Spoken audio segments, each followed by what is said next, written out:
Hi there, everybody, and welcome to Roll with Advantage. My name is Joe, and welcome to the Isles of Iverion, session number 39. Is that right?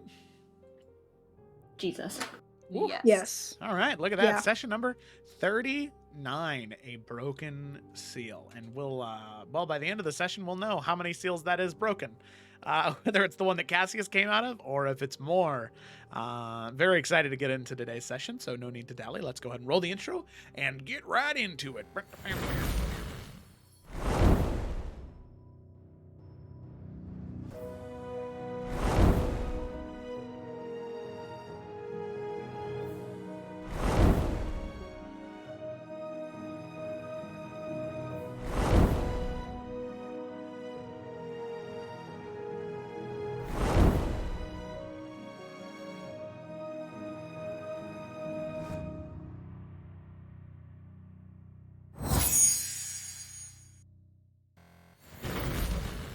And we're back.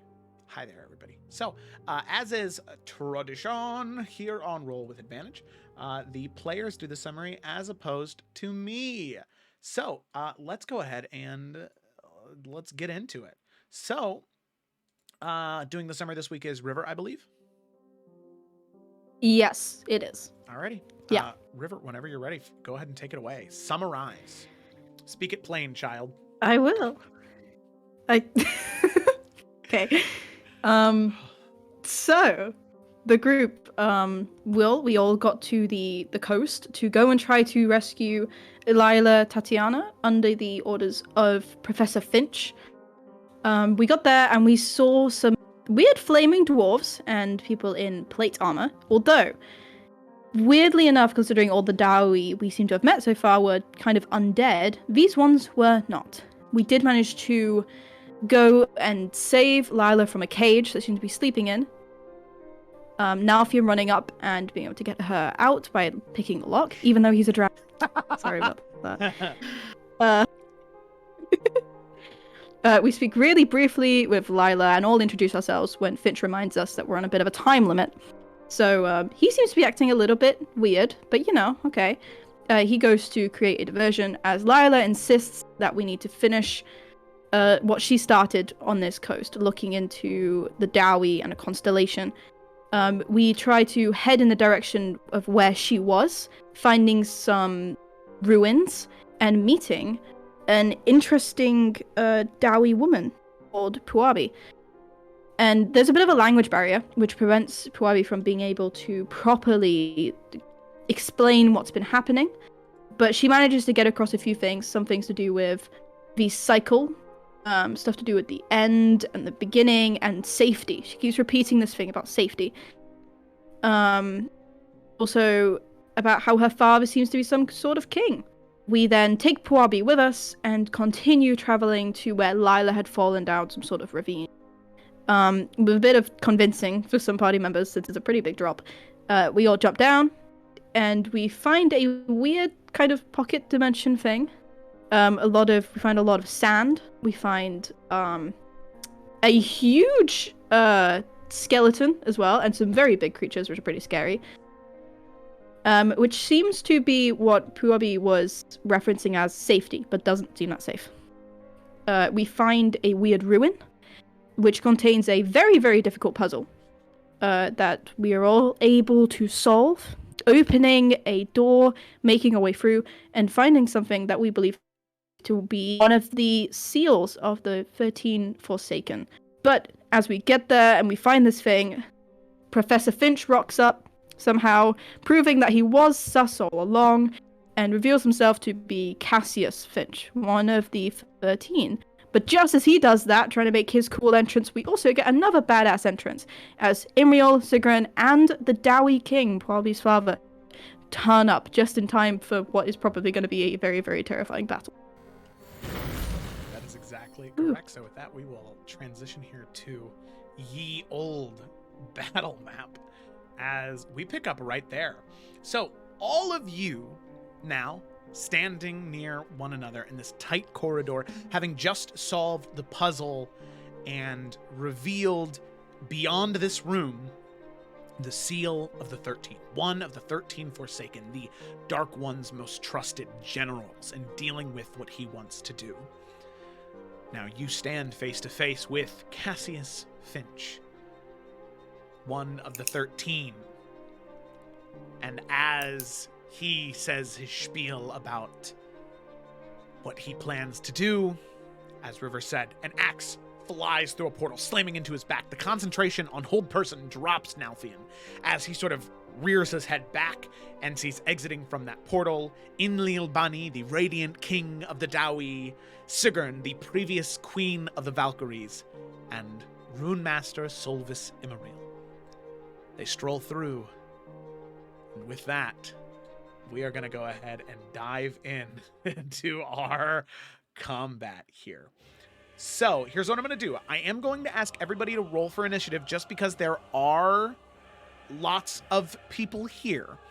But the reason I'm doing that is just so that way we can keep track of everything. But what I will say is that on your turn, I challenge you to try and think of things that are outside of the box. If you can find a way to use one of your class abilities and maybe twist it and morph it into something different, that's okay, right? Try and think of something creative to do if you can, right? This is intentionally something where you can kind of bend the rules to try and do some cool stuff, all right? All right, here we go. So before I start asking, let me roll initiative for Enlil Bani. That is a 16. Combatant 16 for Immaril. It's a that's a 14. Combatant 14, and then Professor Finch, or I guess Cassius Finch. What is his initiative bonus? That was a 19. Okay, so it's going to be a 19 plus 3. So that's going to be a 22. 22. And then Sigrun gets advantage on initiative checks. That's an 18. That's another 18. Okay, so that's going to be a 29 from Sigrun. Fast lady. Okay, all right. Did you roll for a Blossom? If not, no, I can do that. Hold up. All right. Lila, what'd you roll? An 11. Boo. 11. Eurydice? 15. 15. You said Blossom was a 17. Is that what you said? Yes. Blaws. All right. Nalfian? Unnatural 20. Unnatural 20? Unnatural. Not Okay. natural. Okay, all right. All right. I was like, whoa! Nalfian's also going pretty fast. Okay, and then we have Twig. 13. 13. And then finally Puabi. Just the one roll. Okay, that is going to be a 10 from Puabi. So Puabi's staying at the end of the turn order here. Okay. All right. Begin combat. So with that, we start off with Sigrun. Oh, Jesus. All right. So Sigrun just like threw the axe, and you can see these like spectral feathery wings sprout out of the back of her body as she just jumps up and just dives towards Cassius, and is just going to get right up there, right on top of him, and is going to make, let's see, ripping the axe out, is then going to wheel the axe around and make 3 of these great axe attacks. Okay. So these are all plus 13 to hit. Oh, that's Okay. that's my girl right 28. there. Yeah.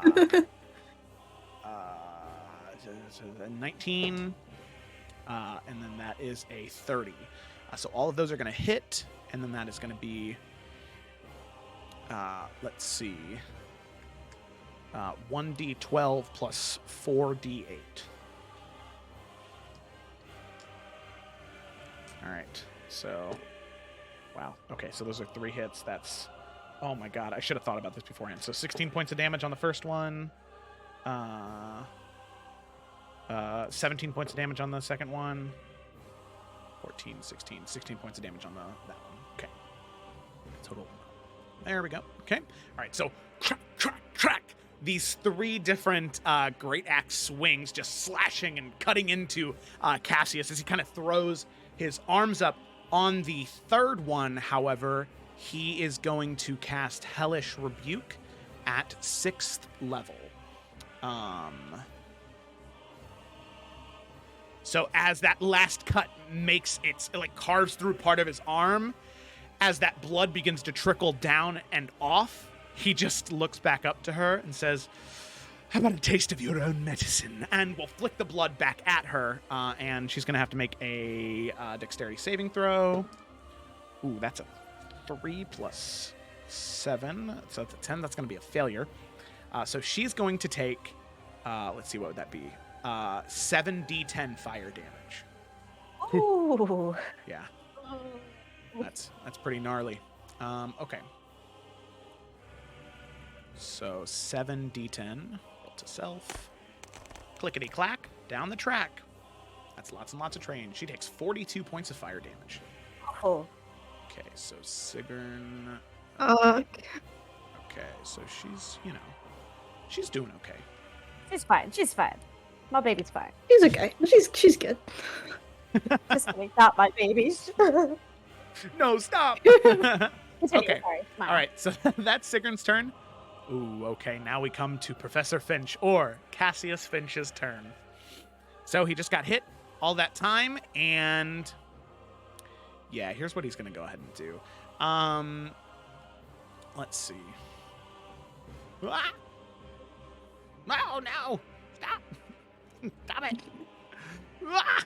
What is happening? Okay, there we go. I don't know. You haven't said anything but noises. Okay, sorry. That was great. All right, here we go. So Professor or Cassius Quinn here is going. Sorry, I'm just trying to get the measurement tool. Jesus, I don't know why that took so much. Okay, yeah. So he is going to, as a bonus action, he's going to. Will he do that? Actually. Yeah, as a bonus action, he's going to Misty Step. And he is going to Misty Step here, 30 feet. Oh, bitch. Wow, And then what a bitch. he's just going to start walking. Just 5, 10, Of course 15, he 20, is. 25, Oh, 30. no. Fucking asshole. And then he's going to... Jiminy Crickets, what's he I going didn't to mute do myself because I'm gonna be talking too much shit during this fight. here? It's okay. So he used that, and then let's see. What does he want to? Does he want to do a cantrip? Yeah, I think he does. So he's gonna turn around, and then just before he like Misty steps, he's going to turn towards. Yeah, after he gets here, he's going to turn towards Sigrun after just hellish rebuking, and he's going to shoot a firebolt at her. But this is pretty gnarly. Actually, you know what? He's gonna, it'll just be that. So that's gonna be a firebolt. So that's gonna be 4d10 if that hits. So that's gonna be plus. Whoa, water bottle. Calm down. It's gonna be plus 9. It's an 18. Actually, I don't think that hits Sigrun. Nope, that does not hit. Bolt flies off, but she is just able to use her axe and just cuts through the flame before it's able to hit. Alrighty, so with that, Nalfian, it is your turn. What do you want to do? You Okay. just saw him misty step and start walking away towards that seal. So, is this working like normal combat? But It- with just extra flavor is what you're saying? Or... Um, Because so far everything seems to be pretty, like, by the book. yeah, so you can, and it's just for me to like, because it's easier to manage these NPCs that way, but anything you want to do, like, I'm willing to push things a little bit. So, like, you know, if you want to do something that, like, is inspired by a class ability, that's okay, but in terms of, like, managing, like, movement and things like that, yeah, that's probably... That's fine. Nalfian and Nalfian are going to just start charging after him at the same time. And when Nalfian gets about here, because that's as far as he can get, just in a split second, Echo Nalf is going to appear right in front of him. Okay. On this side, actually. And all of his attacks are going to originate from there. Okay. All right. Sounds good.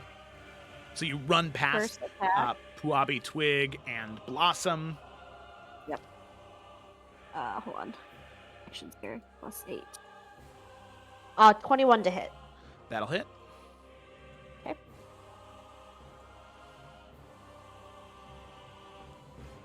Sorry. That's gonna be a 9 plus with his Dawn's Wrath. 9 plus 6 for the first one. Okay. Okay. 6 of Second 15 attack. points of damage. 17. Wait, what? 2, 3, 4, 5. 25 to hit. Okay, that hits. It's 10 points of damage on the second hit. Okay. I am going to offhand attack with his dagger. Ooh. That is 12, 13, 14. 18 to hit. That hits. Bless up. And then you're going to hate me because I'm going to attack one more time. I'm going to use... You're gonna burn an that's action 7 surge? points. Can I do that from where I'm at? Can I think action so, yeah. surge work through my echo? Yeah, why not? You can originate your All attacks right, from him, dope. so why not? Then I'm doing 2 more attacks. I'm going to Unleash Incarnation, and I'm going to Action Surge. Oh my goodness, that's 3 more attacks. Okay, well, that's 17, 18, 19, 20, 21. 25 to hit. Yep. Blender mode activated. Blender mode activated. 10 points of damage. Okay, all right, sounds good. Another 18. That hits. 14 points of damage. Okay, 14 points of Ooh, damage. Got that's it. a 6. I don't know if this one's going to hit. 14. 14 doesn't hit. Okay. Yeah. Then, yeah, like I said, both Nalfians just start running. Echo Nalf is just going to, at a puff of smoke, appear right in front of him. And yes, Blender mode activate. It is just one cut after the other. Yeah, totally. Yeah, as you are just Yeah. lashing in and just cutting over and over and over again. And you can see that now that the true form of this Forsaken is revealed, that any sort of snip and cut and incision causes these, like, instead of where there would typically be blood, there are just these, like, tendrils of shadow that just begin to leak out of the body and begin to grow larger and larger and larger. But as far as Nalfian can tell, that did seem to hurt him quite a bit. Man, Nalfian is so stupid at this moment. But he's gonna do what a good knight does best. And he's just gonna put himself right here. Okay. All right. Right here. Alright. That's it. Okay. Whoa. Let's see here.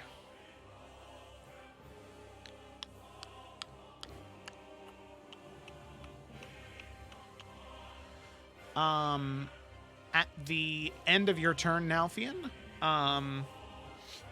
Cassius is going to use one of his legendary actions to look back towards you, understanding, especially because of who Malice is, understanding how Echo Knights and Dunamancy works, is going to point back towards you. And you can see lightning begin to, like, fringe off of his fingertips as he points it up. And, oh man, actually... Okay.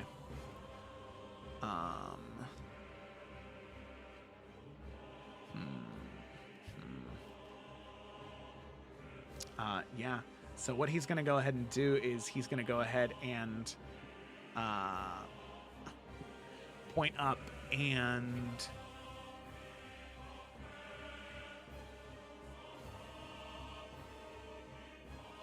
Okay. All right. So as he points up, you can see the charges of electricity begin to, like, cling off of his fingertips as he, like, well, no, as he, like, pulls out the wand that Professor Finch was using and sort of pulls that up and points that towards you. You can see the energy sparking off, this massive amount of arcane energy.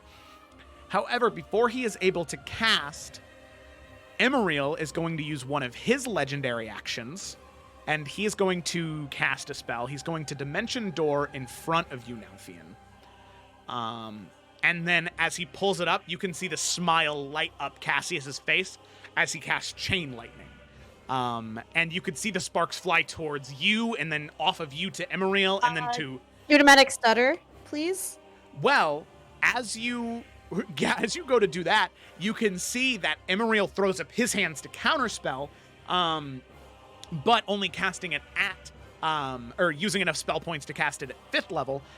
You give Emeriel advantage on the saving throw to destroy the magic, or to prevent it from happening.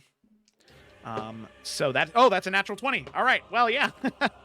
Teamwork, baby! So yeah, with that, Emeriel appears in front of you and with that throws up his hand, and there is just this stutter as the chain lightning stops for a moment, as it's maybe inches away from you and from Emeriel, as both of your eyes go wide as he just swallows the magic into his hands and then dissipates it, as then Cassius just looks up and smiles.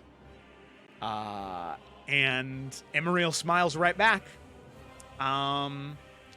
Anything else? Oh, well, Nalfion, that would have been the end of your turn, and then we move to Blossom. Okay, well, after Emeriel's little thing, I think he deserves some inspiration. So gonna give him some of that. Yeah, Blossom's gonna go, I don't know why people give you such a hard time. You seem really cool. Oh my god, trash. Okay,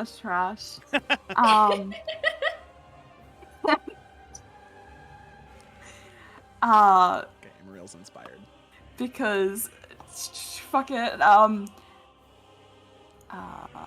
want her to move actually? I feel like that might be a bad idea, but she's also a bit of a frontliner. Thoughts, people? Should I make Blossom move, or is it a bad idea? I'm not sure. It's your call. Yeah, I'm not sure either. We want Okay, Sigrun to be thanks. able to get through and stuff, so That's my thought. I don't want to be blocking things. Okay, maybe get behind now. Yeah, you can be yeah, over here. okay. She's also a bit of a healer, so I feel like she'd want to be within healing range. Yeah. So she will move up. And because fuck it, I think it's worth the chance. She's gonna cast Tasha City's Laughter on Cassius. Just because imagine it went through. Okay. If it works, but that'll be amazing. It's a wisdom 15, so, you know, but maybe he sucks, I don't know. Wisdom 15. Okay. All right. Wisdom 15. Yeah, that's a 16 plus his modifier, so yeah, that's going to fail. Sadly. You tried. He laughs Solid anyway. attempt. He laughs anyway just because Not he's for like, that reason. pathetic. Truly pathetic. All right, anything else? That is all from her. Okay. All right. Inlil Bani. He is going to take his little dwarf legs and he's going to go 5, 10, 15, 20, 25. He's going to get right there. Yeah. And he's going to like pull out this massive crossbow from his back.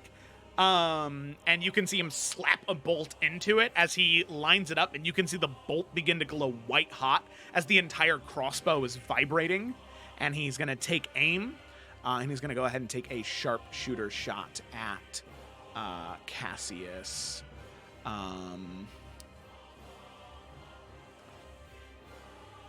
Right? Yeah. Yep, that checks out. Okay. Yeah, he'll do that. Cool. Yep, okay. All right, so it's going to be plus 10 to hit. That is 21. All right. So you can see that what started off as a bolt has now begun to vibrate until it is just this like bright white hot rod of pure radiant energy that shoots off and flies towards Cassius. And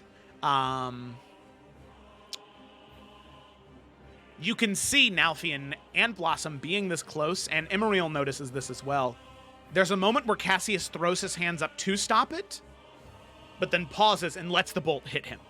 As that is going to do 4d12 radiant damage. So 7. 1, so 8. Oh, wow. It's kind of sucky. 11, and then there's a good one. 9. So that's going to do 20 plus 5. So it's going to be 25 points of radiant damage. Okay. So with that, the bolt flies, jams into his chest, and you can see that radiant damage. And Nalfian, you can tell that your sword did a little bit more just because of the radiant damage attached to your blade. As he sort of as the bolt just kind of fades away, and leaving no actual material left. It was just pure radiant energy that fired at him, but cracks his neck and continues to stand there. Eurydice. Eurydice. I have a creative thing. Creative thing away. Eurydice, right. So Eurydice's never done this before, but this seems pretty like a bad situation, so she's going to try anyway. She's going to use the Ring of the Grammarian. And I'm going to change Firebolt to Fire Belt, and instead I'm going to try and get closer and basically, like a lasso, use this Fire Belt to try and restrain Cassius at least a little bit, like around his arms. So if he tries to cast, it's going to be quite a bit harder. Okay. That's what I'm going to try. So I'm going to get closer for that, because that's going to be time. Yeah, so we'll say, since you're using this as a cantrip, we'll say that it has like the same save or suck thing that most cantrips do, where he needs to beat a saving throw as you lasso it around him, and if he fails, he's restrained. And we'll say that he has to make an intelligence check in order to be able to successfully cast spells. Okay? If it succeeds. Gotcha. All Yeah, right. that sounds cool. So we'll say a strength saving throw. Yeah, okay. And then what's your That seems DC? fair. I'm pretty sure it is 15. Yeah, it's 15. Okay. All right. We got pretty good odds here. Okay, so that's going to be a 17 minus 1 for a 16 total.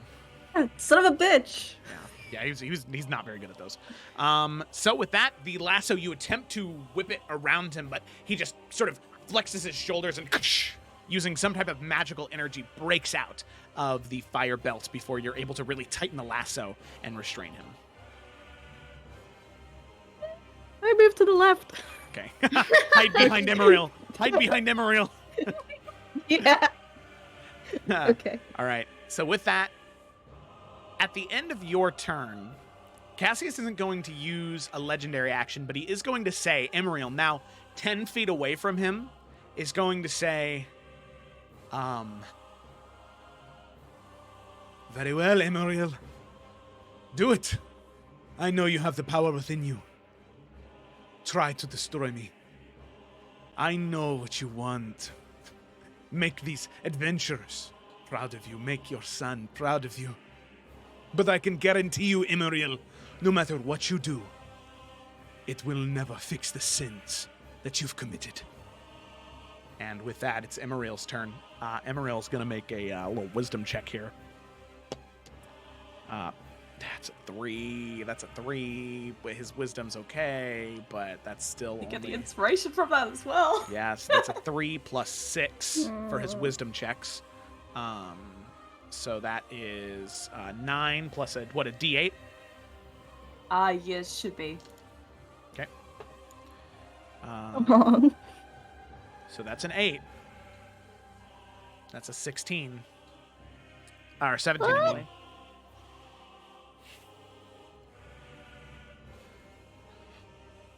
So what he's going to do is he's going to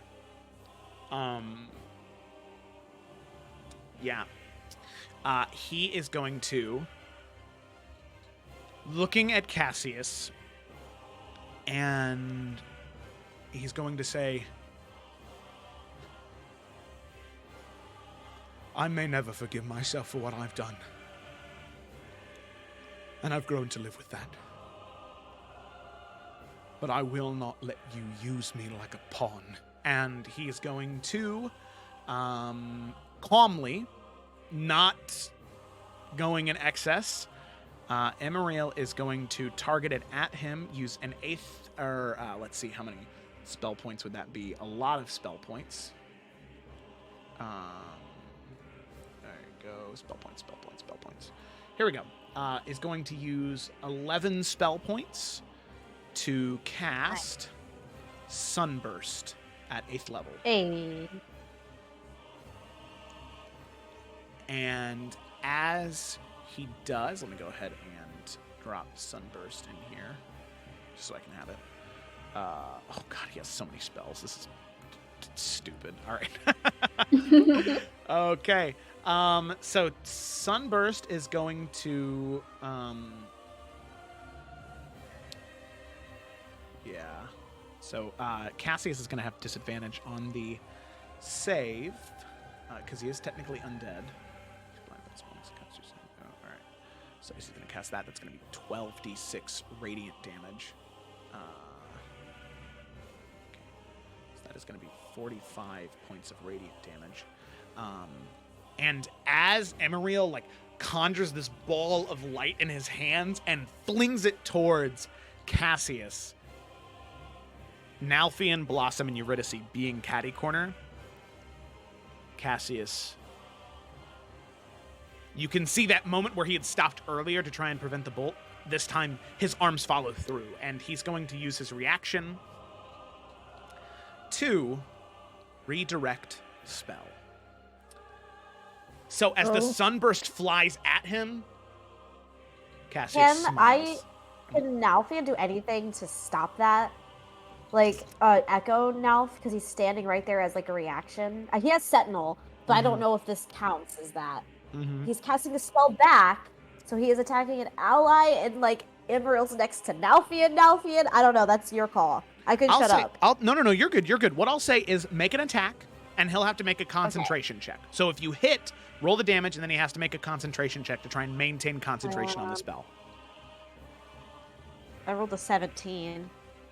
17, so that'll hit, even without modifiers. Oh. No, that was with modifiers. Okay. Okay, so 17 will hit, yeah. Oh, okay. Okay, damage. Okay.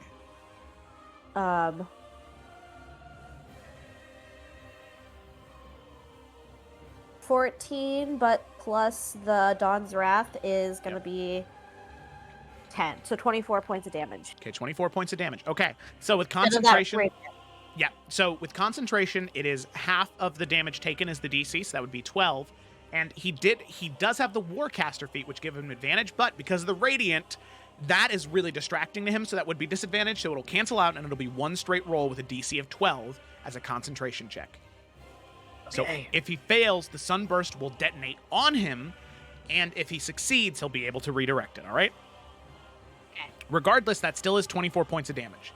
And you can see 24 points of damage, those shadowy tendrils that are beginning to creep out of his skin and the cracks and ash all along are starting to get more and more bright, one after the other.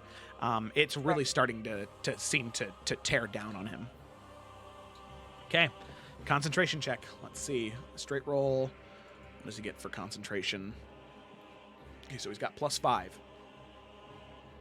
So he needs to roll. Let's see, what is that? I said DC 12.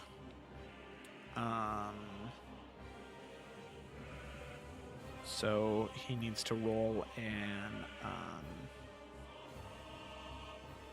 yeah, okay, all right. +5, DC 12.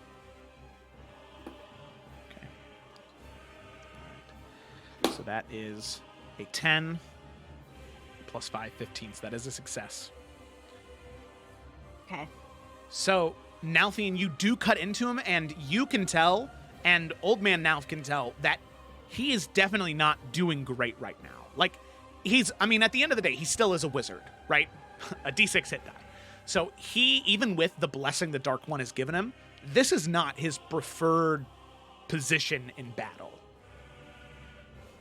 As, I'm asking a lot here, but as Echo Nalf, Nalfian looking through his eyes and that cut kind of follows through, I'm seeing those cracks form. Mm-hmm. Does Nalfian feel like there's more here than just this man? I could roll. I don't know how to... do you know what I'm trying to ask? Yeah, if there's something else underneath that sort of shell. Yeah. But if too much is happening in this moment, I can notice nothing other than what you've already described. Because I No. did already ask for a lot. No, you're fine, you're fine. I'll say make just a quick perception check. Just as you're sort of channeling through that vision of Old Man Nalf trying to put the pieces together, just as he's trying to see if he sees anything. It's only a 14 total. 14. You're not sure if there's anything underneath, but it is concerning that so much of this shadow is leaking out. And the worst part is it's lingering. It's not dissipating. It's sort of like leaking out and then just laying on the floor like fog. So you can see that as he catches the sunburst, he redirects it, and for a moment, Nalfian and Eurydice and Blossom, even Emerald, kind of like shroud your eyes for just a moment. But instead of that sunbolt, that sunburst coming towards you, it redirects and slams into the seal. As that massive wealth of divine energy slams into the white half and cracks and shatters the white half Can I counter of spell? the seal. Can I counter spell it? Oh. Can I try? You can try. So that would be a DC. So you're telling me this bitch got Sunbolt fired at him and he counterspelled it behind him to the seal? He redirected it. He like fucking grabbed it and Wow. pushed it the other way. Wow, okay. So it's a charisma check, Yeah. basically. Right.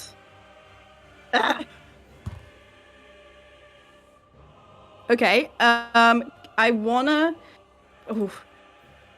add Day's Blessing to it. Well, Day's like what's it called? What's the word? Yeah, Dark blessing One's Own feels Luck. incorrect. I wanna add Dark One's Own Luck, which is really fucking ironic. But I'm gonna roll a d10 and add it because that wasn't good. So yeah, she's gonna pull on a lot of magic that she doesn't want to pull, and try to use that to help. So that is a 8, 9, 10, 11, 12, 13, 14, 15. It's a 16. 16. Okay. DC was 18 since it was an 8th level spell. Fuck! Yeah. So with that, the sunburst does redirect, slamming into the seal. Those shards of ivory crack and shatter, leaving only the dark half of the seal. And you can see leaking out of that dark half now, just these shadowy tendrils beginning to seep out. Same as Professor Finch, who's got mending. I think I'm mending this bitch. Me? Mending! I got mending too. Let's Come on, just man. gay up on it. Yeah, Powers double of Twig and mending. Lila combined. Yeah. Shall we live at New mending? plan, Twig. Lila and Twig just like run forward and mending this. fucker, Honestly, okay? like hold hands, the power of friendship combined with Yes! mending. Come on, We that's both go pure back light. to back. That's pure light, right? Come on. Seems like a good Do it. idea. So, Nalfian, from Shadow Nalf's eyes, you can see this look of horror on Emeriel's face. For a man who typically has composure, for the most part, who has calmness, he's afraid right now. And if he's afraid, you can only imagine the feelings you should be having right now. Emeriel on his turn is just going to be, that was his action. He's just going to be aghast, and he has nothing to say as he's just staring at these shards of ivory that just like a metallic rain falling onto the sandstone floor beneath your feet. Twig, it's your turn. Okay.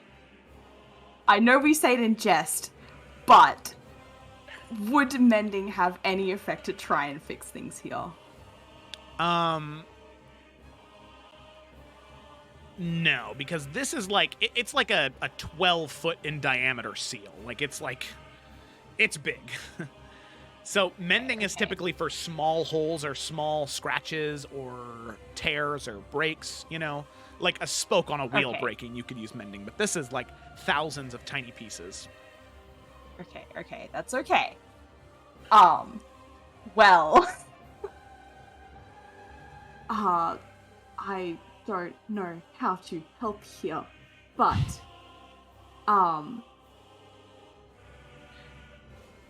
Twig will, and this will basically be able to cover everyone. I don't know how to get the circle things up, but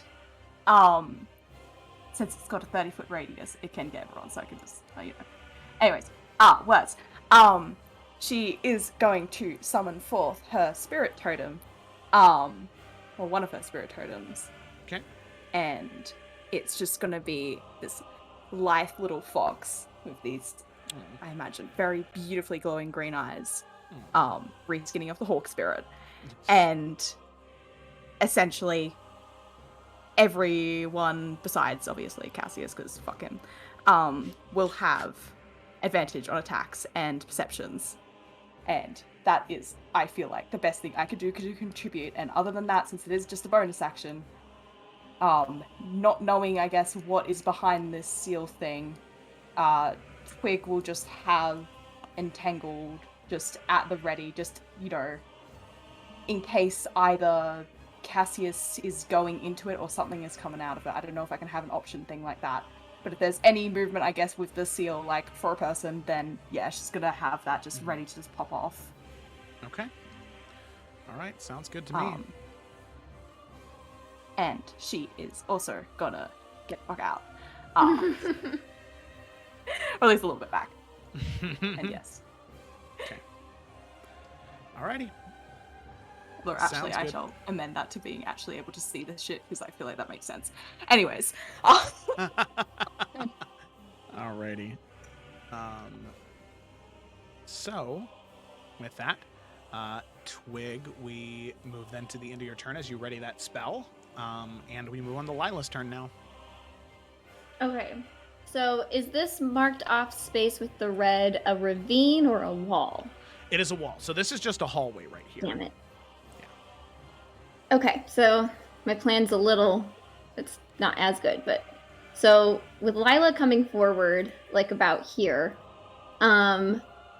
she can see everything that just happened and tell that half the seal is broken, right? Mm-hmm. Yeah. Okay. Okay, so now here's my creative thing, and you let me know how you feel about it. But I have Guardian of Faith, and it's supposed to, like, I think remain in an unoccupied space. But what if we twist it, and instead of it, like, attacking, it, like, relocates, like, picks up and, like, moves Cassius instead of, like, yeah. So basically she summons the Guardian to, like, push him away. Okay. I think Yeah. So here, do you want to drop the spell in the chat just real quick? The thing is, I'm using my phone. Oh, here, let me. I think I have Isles pulled up. I can. Okay, it's a 4th level. My only 4th level spell I have today. So, Guardian of Fate. Guardian of Fate. Yeah. Yeah. So basically, it's a large spectral guardian that appears and hovers for the duration of an unoccupied space of your choice that you can see in range. And then basically, if a hostile creature moves into its space, it would attack. But instead of like attacking in general, it would move into Cassius' space and relocate him the fuck away. Okay. Get him out of there. Yeah, sure. So I'll say that once per turn, it could move him 20 feet in any direction until it's a total of 60 feet. Because that's what typically the spell is, like 20 out of 60 damage. So we'll say you can move him 20 feet in any direction, and you can do that every single turn. Okay, cool. So she will grab hold of her 4-pointed star necklace and say a prayer of like, I don't need protection, I need relocation. And then like right around here, maybe? I can't hear. I'll do this. Right behind him. Okay. Like right in that area, a circle of like twinkly dust will appear, and then from that like kind of like circle, we'll step through this like fayish looking creature with a shield that's a 4-pointed star, and fucking move him. So, all right, 20 feet where? I don't know if we want to like, let's see, 20 feet. I feel like right next to him. Away from. I could. You know what? Why not? No, I want further away from the seal. Because the seal is the circle, right? Yeah. Or no, the seal Okay. is the dragon head. It is the dragon head. Yeah. This was like the little clock thing that you guys were messing around with. I'm trying to get him away from the seal. Would it be mean to hide him behind Blossom? Oh, actually, I think over here. I hate that. It might help. with It might him being actually. the- Yeah. And play and like kind of pin him in this corner. Yeah, let's do that. Let's move him there. If we can. Yeah, sure. With that, the Spirit Guardian, or the Guardian of Faith, sort of picks him up as he begins to sort of whip and writhe, but he's unable to escape the radiant energy as he is moved behind Blossom. Because then he's got two Nalfians, Emerald, Blossom, and everyone kind of back here, so I think that's good. Okay. And then she'll just kind of aim her bow and arrow at him. And that'll be her turn. Okay. Alrighty, so with that, we come to Puabi's turn. Now, Puabi, in this moment, is going to rush to Inleal, because she starts to yell, Papa! Papa! And you can hear this in Dwarvish as she runs up. And Twig, as you run back to this Dwarvish man, he responds in Common. And he says, oh, Puabi, you're safe! You're safe, Puabi! And she just sort of cocks his head at him. And he looks very concerned for a moment. And just sort of begins to... He says a few more words in Common. And she just sort of shakes his head. She shakes her head. And he then begins to speak Dowie to her. And Twig, you hear, like I said, every other word. What happened. What's been going on. You hear bits and pieces. It's just hard because where everything is at, it's hard to understand what's happening. But Twig, you're freaking out a little bit. I mean, aside from everything else, apparently the king of the Dowie is standing behind you right now. So she's like, yes, move back to him. This shall be safe. This is safety. Yeah, there we go. We found it. Yeah. All right, so with that, we come up to the top of the turn order with Sigrun. Sigrun is fucking pissed. She's going to use, let's see, how much of her movement speed? She has 95 fly speed. Yeah, she's going to use half of it. And she's just going to zoom up towards Professor Finch. Just she better jumping up in the air and flying down. As she slams down on the ground, sort of cracking the sandstone around her. Nalthian, she's gonna look at you, and as she sort of tightens the grip on her axe, she's gonna say, I liked what you did earlier, and I think that I may copy you a little bit in this moment. And she's going to unleash 3 attacks, and she's also going to action surge for a total of 6. Hell yeah. Oh, it's 6? Okay. Yeah. Okay. If he does it better. Well, kind of not really, because Nalfian does have the Unleash Incarnate thing and his bonus Oh, action. yeah, So right, yeah. Okay. So that's a 18. That is a... Jeez, that's a 26. He also does have advantage on all those attacks, by the way. Oh my goodness. Okay, well that was an 18. That was a 25. That was a 29. Goodness, that was a 27. 31. That is my queen right there. She's my queen. Okay, that's a 26. Jesus, I think I'm falling in love for a hot second. How is she doing this? Okay, that one was a 16, so that one is gonna miss. And then the last Even with one, advantage? even with advantage, yeah, that was 2 really. It was a 7 and a natural 1. Okay, so 5 of the 6 are gonna hit. Jesus Christ. Okay, so that, I need to roll this in a dice roller, because this is fucking stupid. All right, so that's gonna be for 1, 5d12. And then it's an extra 4d8 radiant damage on each one of them. So 4 times 5, so that's 20d8 radiant damage. if this bitch is still alive. I don't. So that's 25. Oh, God. All right, so that's 124 points of damage. That is my fine. Oh my god. with that, as she sort of wheels the axe around and just this slashing, this rapid flurry, which is Nalthian, the thing that is very impressive to you, while it's impressive to everybody else, but how big and heavy the weapon is and how much dexterity she uses with it. Right. She is a very admirable warrior. Very, very admirable. As she's just lashing and cutting and slashing and hacking, just piece by piece, chopping off limb after arm after leg. You can see that eventually Professor Finch, Cassius Finch, falls onto the ground. Just a collection of limbs and body parts, unmoving for a moment. The shattery tendrils slowly leaking out, reaching out towards the arms and the limbs. As they reach back to one another and reconnect and pull the body back into contact. There is this sound of like wood snapping in a fire, a building collapsing and cracking, bones cracking, as eventually he... That was very impressive. And as that ends Sigurn's turn, he uses half of his movement to stand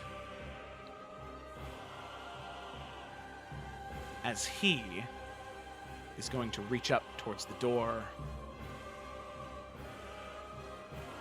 And he is going to No, wait, cast... did you see my message? Oh, wait,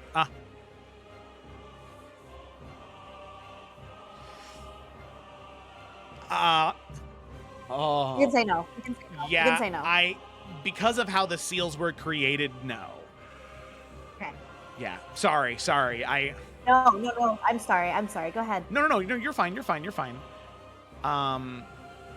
So he stands, and with that, he's going to look towards Emeriel and passively gaze out to the rest of you and say, So long ago you sealed us away. But now I think it's time. You look all of us in the eye, one by one. An old familiar face. and he's going to reach his hand up, Sigurd and Blossom right next to him, as he's going to discharge this dark magical energy using his last 8th level spell slot. He is going to cast Maddening Darkness, targeted on the seal. And you can see the shadow just begin to devour away at the darkness as that obsidian begins to crack, and thousands of shards explode and drop onto the ground. And you can see Emeriel's eyes go wide, Sigurn's eyes go wide, and Twig being next to Enlil, he is also holding on to Thwabi, and not even knowing who you are. His arm is on your shoulder too, just seeing that you are some young girl, just sort of like holding you. And as the seal drops, as a form begins to become visible.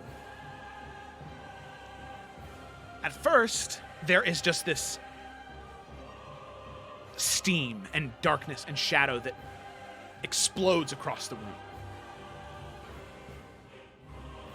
And you can hear this very, very odd noise, this clicking noise, like a pendulum swinging back and forth.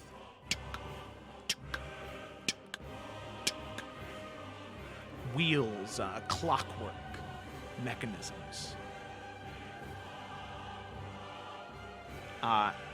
It's up to you, Twig, if you think that in that moment you could,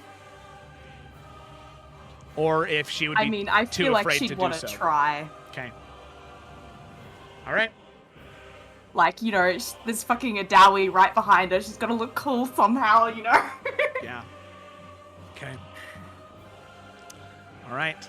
So as you entangle right in that area, the vines and sharp thorns begin to jut out and wrap around this area. And as you see this person begin to move through, a beautiful humanoid, absolutely stunning, gorgeous, sharp facial features, and all along the face and arms and partially exposed chest, you can see these whirring mechanisms and lines of silver and metal.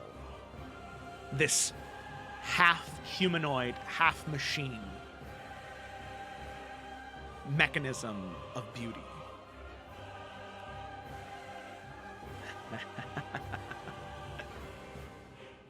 As you can see them step out. Twig, as you go to entangle, you can see natural magic seems to have no effect on this almost entirely artificial creature. As I would like to introduce Gemma's member of the 13 Forsaken. Oh my gosh. Remember how I was asking you, Gemma, about I think Iverion might say something about it? As soon as he started, I started screaming. When he said the fucking clockwork, I was like, fuck! I'm dumb. I'm so dumb. It went right over my head. I was like, who dat? Oh, no. Gemma, I don't think, Gemma, you've talked about it with anybody except for me and River, maybe. I think probably a little bit, but okay. I didn't. Yeah.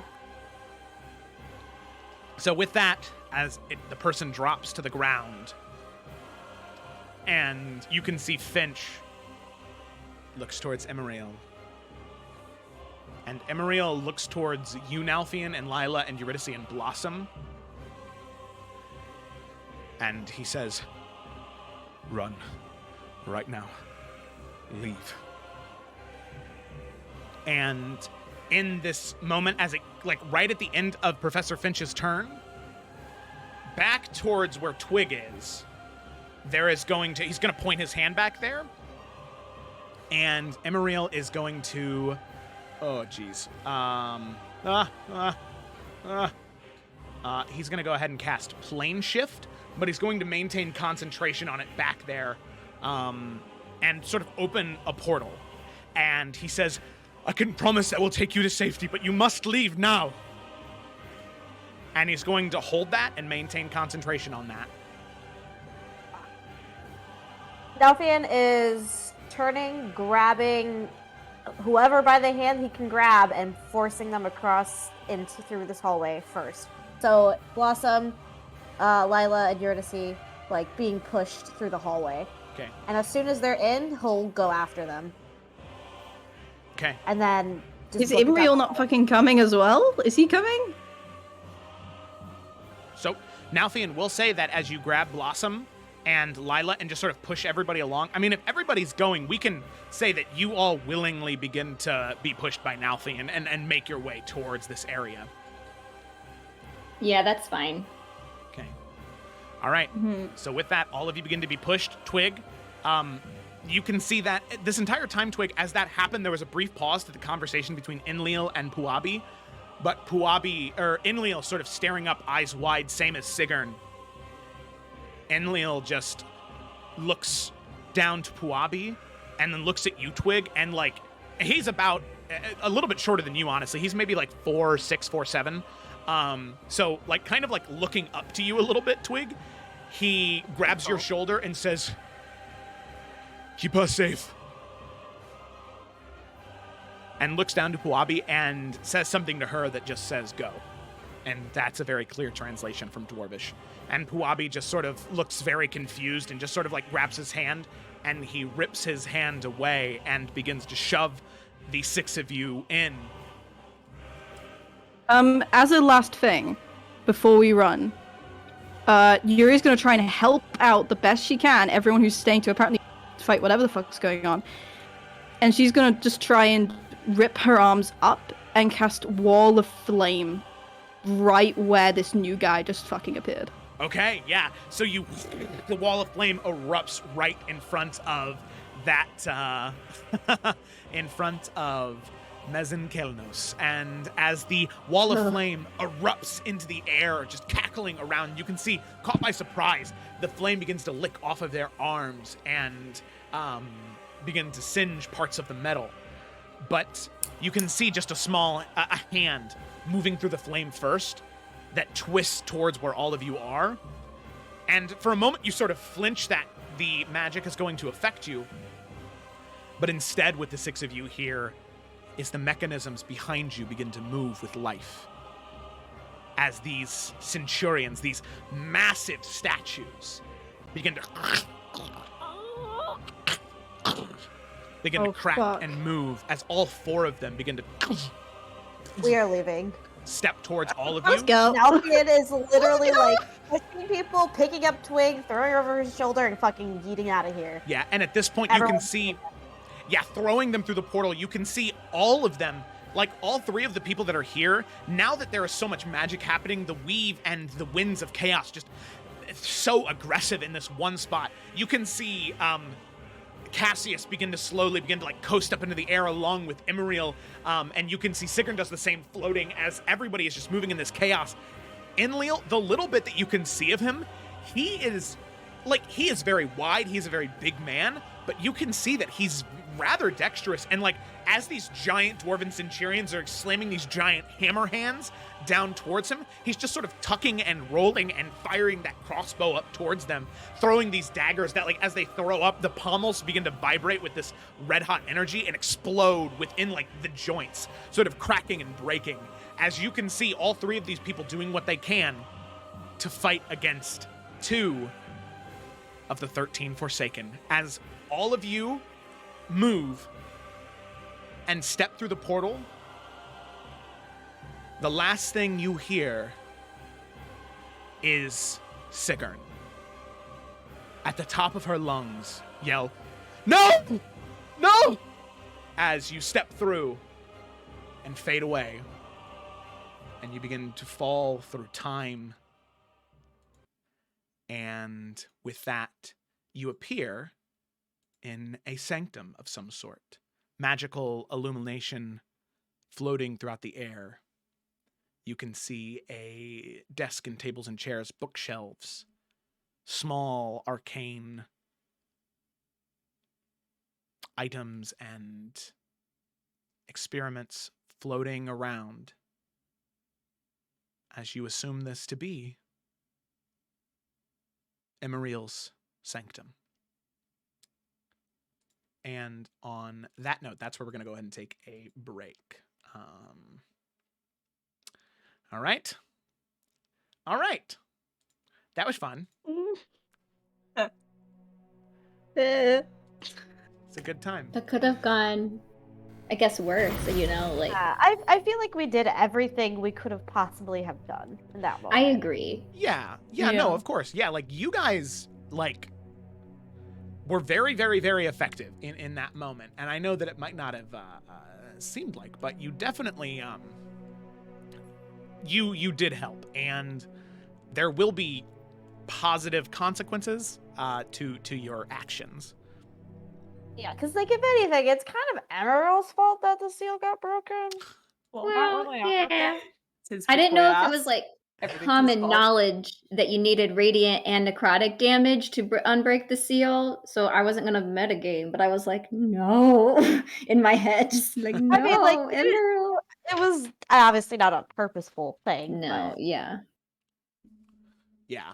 And, you know, that's why, obviously, I tried to allude to that, but that's why he knew that the bolt that Enlil was shooting, even though it was radiant, it wasn't enough damage. So he made sure that what he was doing, he was waiting for a moment when he could try and get a fair amount of radiant energy to be channeled at that, channeled at it. Yeah. So, Son of a bitch. so yeah, we're going to go ahead and pop to take a break, and we'll be back in a little bit. I'm gonna get us.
Alrighty, hi everybody. Sorry that took so long. We got carried away singing the banana worker song from Beetlejuice. Anyway, let's dive back in. So picking up where we left off, oh boy, yeah. How do we even pick up from that?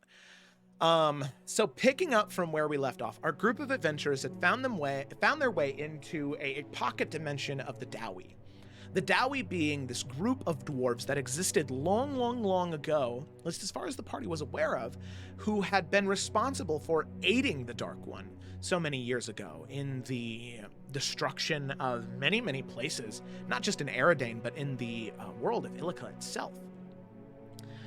Luckily for the world and for our adventurers' current lives, the Dowie were defeated many, many years ago, and as far as the party knew, they were entrapped in a tomb. Thousands or hundreds of them still clinging to life, embedded into walls like barnacles growing on the side of a ship. They spoke with those Dowie and assumed that all of the Dowie were gone, but it seems as though that was not true. Some Dowie did survive and have been living. In secrecy, of course, but they've been living, and they've been trying to do what they can. And our party finds their way to a ruin connected to the Dowie, that of the Golden Sisters. Something that Lila was able to discover. A group of people, a collection of women who were also known as dark rulers of the land of Iverion long before the rise of the kingdom of Iverion, so of that land. People who fought for the Dark One, and who fought with him and against those forces of good and light. Knowing all of these things, they all converge into one moment. All of you knowing this information about the Dowie apparently fighting for the Dark One, and these Golden Sisters, Lila, fighting for the Dark One. You delve deeper into these ruins and you find yourself in a pocket dimension, a tumultuous sandy desert that seems to be lacking the one thing that all of you were looking for, safety. This thing that your new NPC companion, Puabi, had shared with you. An idea, a concept within the Dowie of safety. Somewhere away from those dark tendrils that try to consume everything. But it seems as though even safety, even this place that Puabi has been wanting to go her entire life, is not safe from the Dark One's grasp. As you discover within this pocket dimension, one of the seals of the 13 Forsaken, the Dark One's chosen.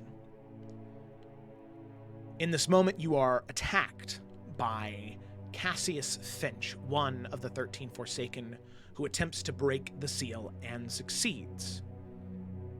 Emeriel, Sigurn, and the king of the Dowie, Enlil Bani, they arrive and they fight as best they can, but it seems as though Finch was here for one reason and one reason alone, and that was to break this member of the 13 out of their seal.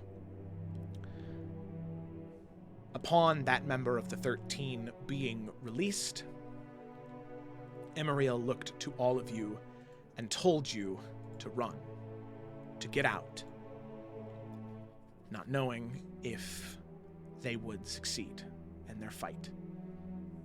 So, you all follow Emeriel's instructions. After he conjures a portal, you run through it, and the last thing you hear before you step through is Sigurn yelling, "No."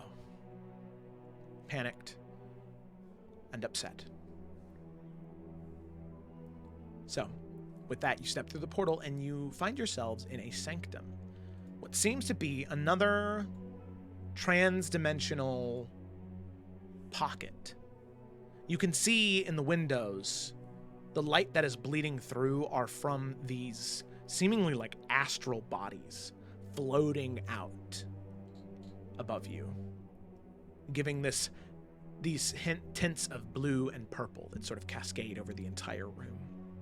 As I said, you can see these small bits and baubles floating around, desks and chairs, illuminated magical light. And at the very far end of the room, you can see 3 podiums. And on the 3 podiums, there's a chest on top of each one, as well as a small envelope. It's up to you if you'd like to approach. Yeah, no, Experience. then we'll. Okay. Yeah. Teamwork. Let's go. Okay. So, as you approach, you can see the chests, the letter atop each one of the chests are labeled with a name. One of the letters is for the Wardens, one of the letters is for the Runaways, and one of the letters is for the Forerunners.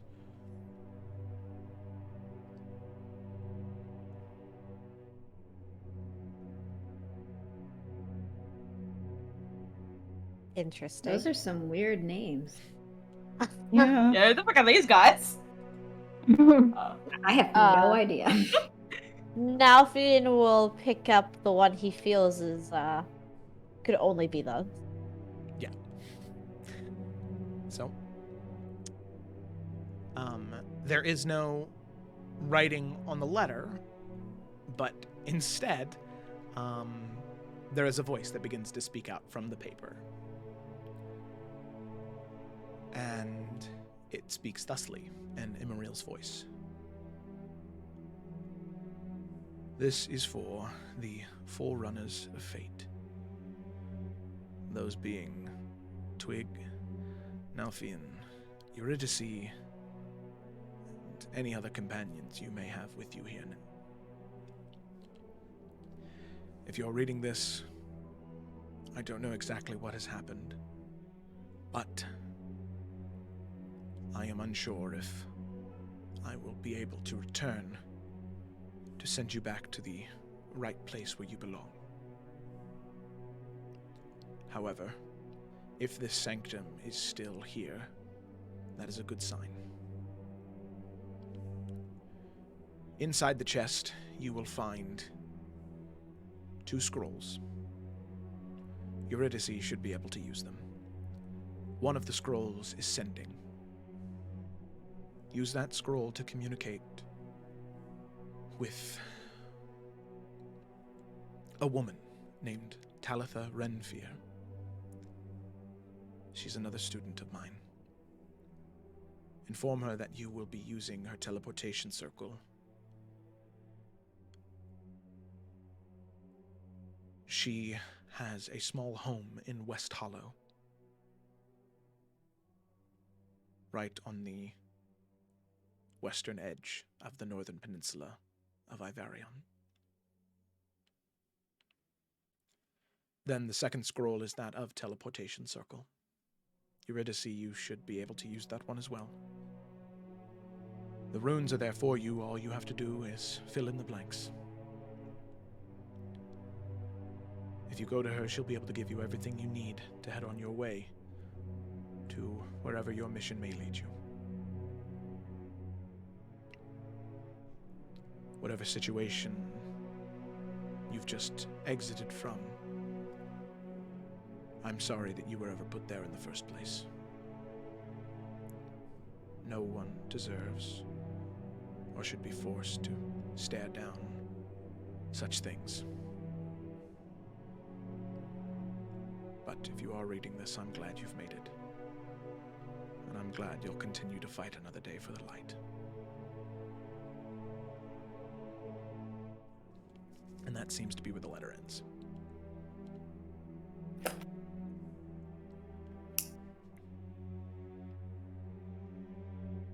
Nalfian will just kind of look over at Eurydice for a moment.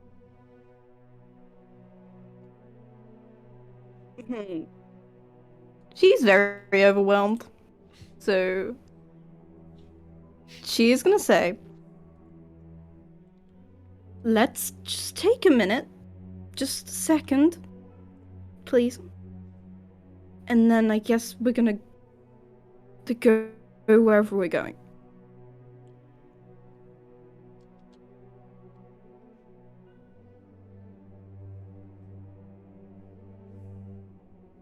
I think taking a minute is a good idea. Can see probably Lila, just because you were the first person that Puabi met, at least recently, She's just kind of been like holding onto your hand, just like blindly, just shuffling her feet, following you. Yeah, she will keep that in mind and just kind of hold on to her hand and make her feel hopefully kind of safe.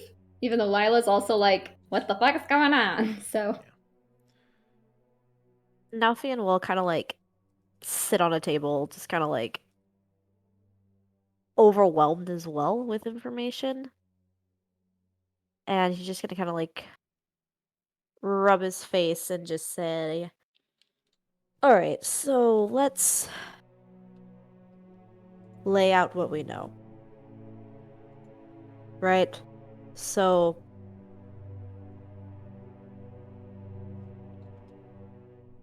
that happened.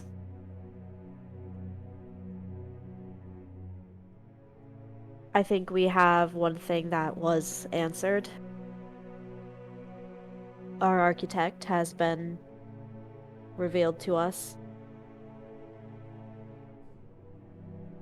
which greatly puts a lot of what our original objective here was into a much bigger game at the end of it.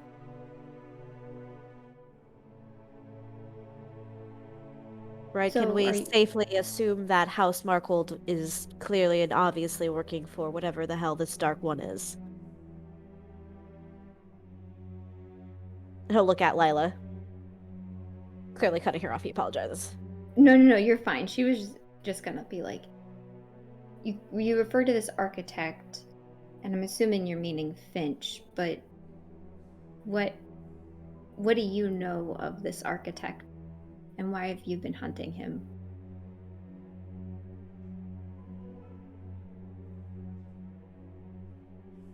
We've been going around hunting down these Dowie artifacts.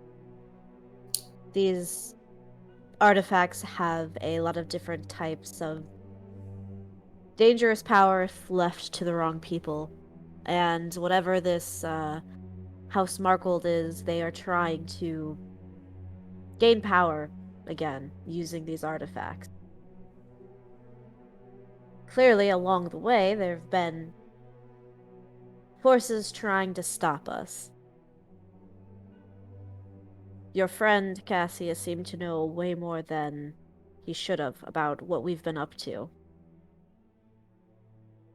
And he has a connection, clearly now, to all of this Dowie business.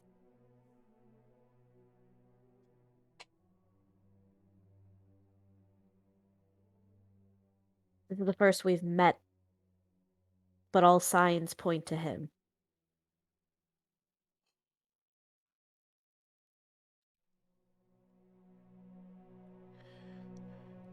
Yes. He's not my friend. But I don't know what he is anymore.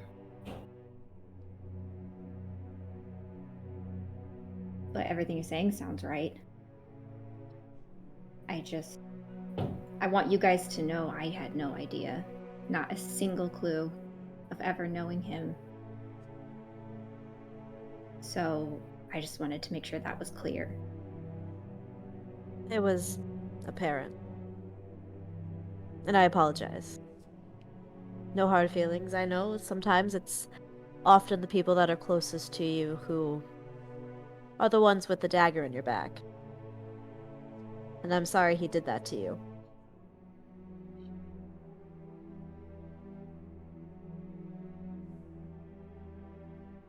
Yeah, still processing that. Don't know how I'm even going to tell my dad that one.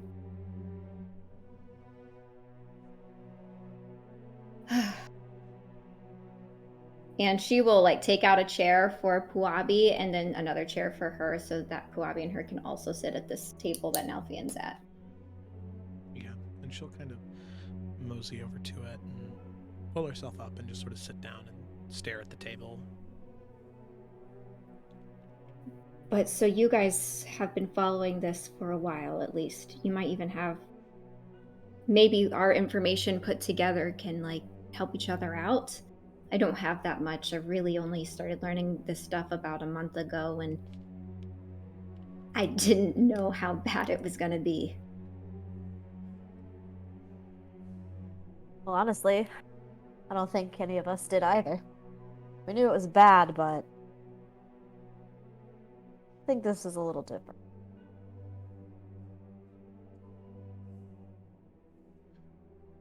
Oh man, I was told by May that things could get ugly. But I don't think she had any idea about any of this.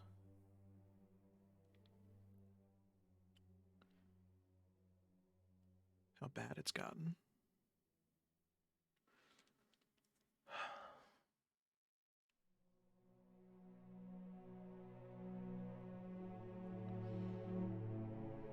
I don't know. As soon as we get to wherever we're going, I need to write a letter.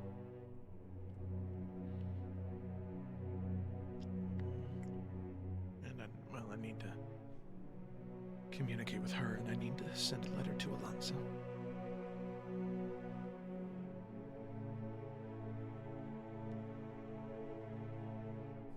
I can also, I didn't today, but I can also do that spell that Eurydice will be using later.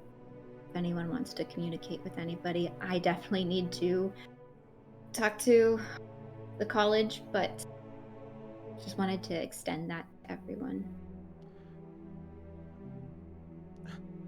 I have a way to communicate with May, but Eliza, I probably could and she wouldn't be too upset, but she's a little old-fashioned. She likes letters.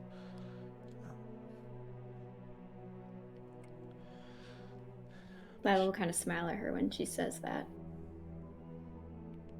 But I'm sure it'd be fine.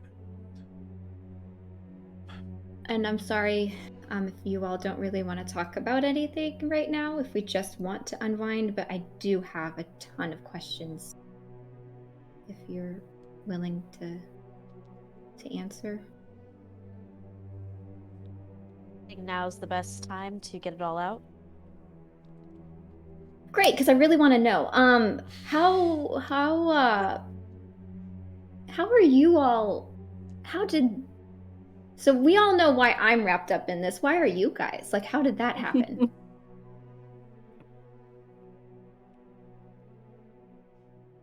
We were kind of asked by my uncle to, look into the cult that I guess that man was running as the architect. And then, in doing so, we had to go to different Dowie ruins, and, it was in one recently that we found out about this whole dark one.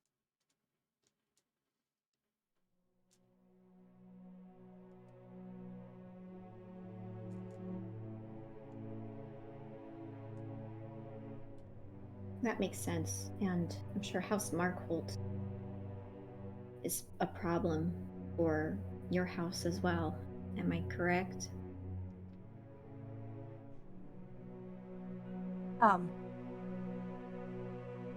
I guess so. We're trying our best to make sure they don't become a bigger problem. But like I said, it feels as though everything just got a whole lot more intense, I guess.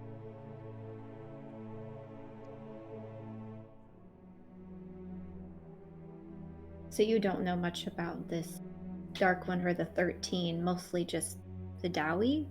Is that what I'm understanding? Nothing kind of shifts a little uncomfortably. We know a bit. That man back there, Emerald, has spoken to us a few times. We know that there is this dark force that is pulling a lot of strings and has 13 very dedicated friends. Very dedicated and very powerful friend. They're supposed to be sealed away.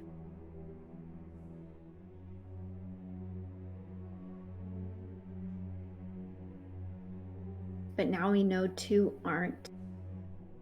Do we know how many are? And how many else are free? Like, how big of a problem is this? I mean, it's already big, but like, is it half? And who released Finch however long ago? Like, I've known that man almost my whole life.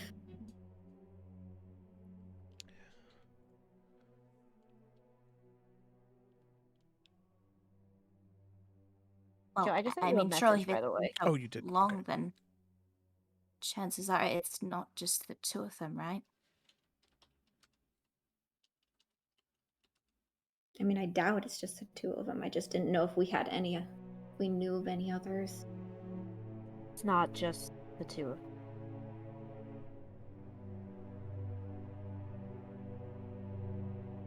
them. There's another one.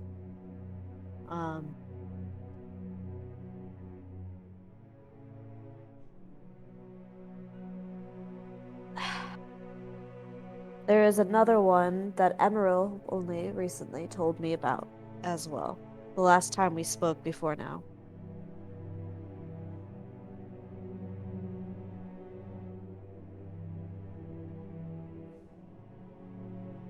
Well, I mean, who?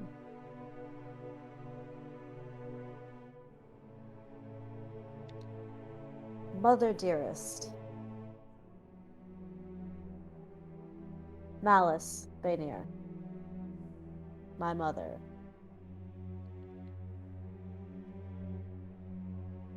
And she's one of these 13?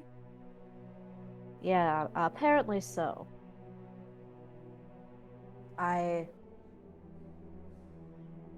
always knew there was something so much darker.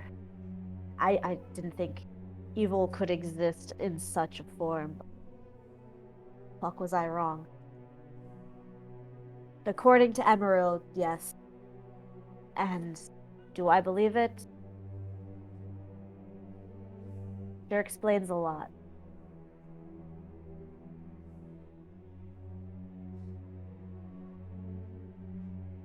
I didn't say anything sooner because I didn't realize just how far this... And for a few obvious other reasons.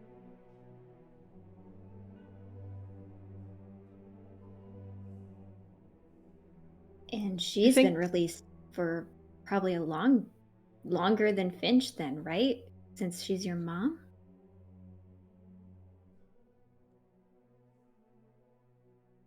She's a lot older than she looks. I don't know how old.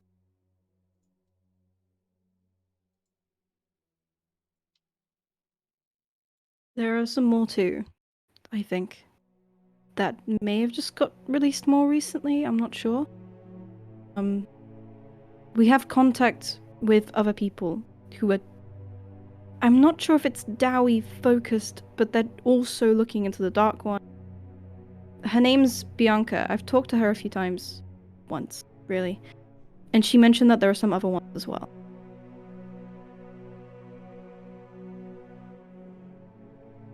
Or at least one.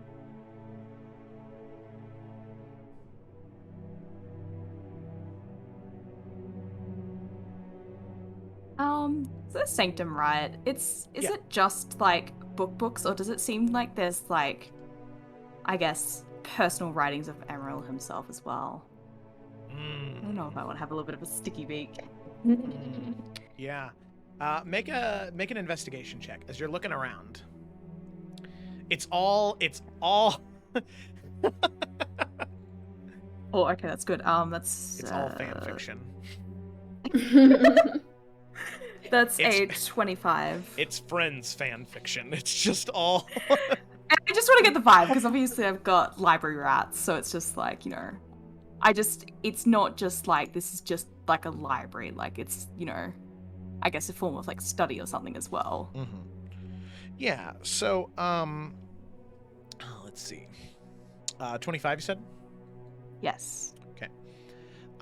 With a 25, as you are just sort of surveying around, you can see there are some personal notations and scrawlings that are available here. Most of them seem to be in regards to different things he was working on, spells he was trying to create, but most of them seem to have not been touched in a while.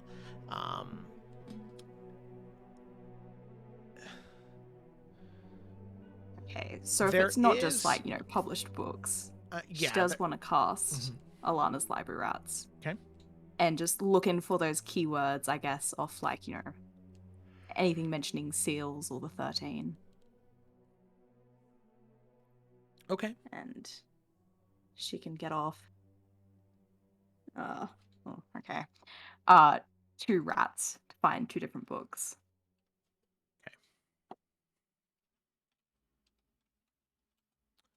Alrighty. So,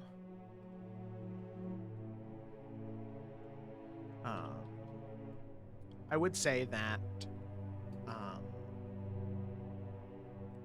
although you send out 2 rats, one of them begins to glow. One of them finds something. All the way back towards the podiums where those items were on, sort of around a corner and in this smaller, like private desk, there are some scraps of paper that have certain things written on them that the rat is currently sitting on top of. Has found something. Yeah, and she's just trying to see if there's anything that references, like, how many are out, or, anything about them being released. Yeah. So,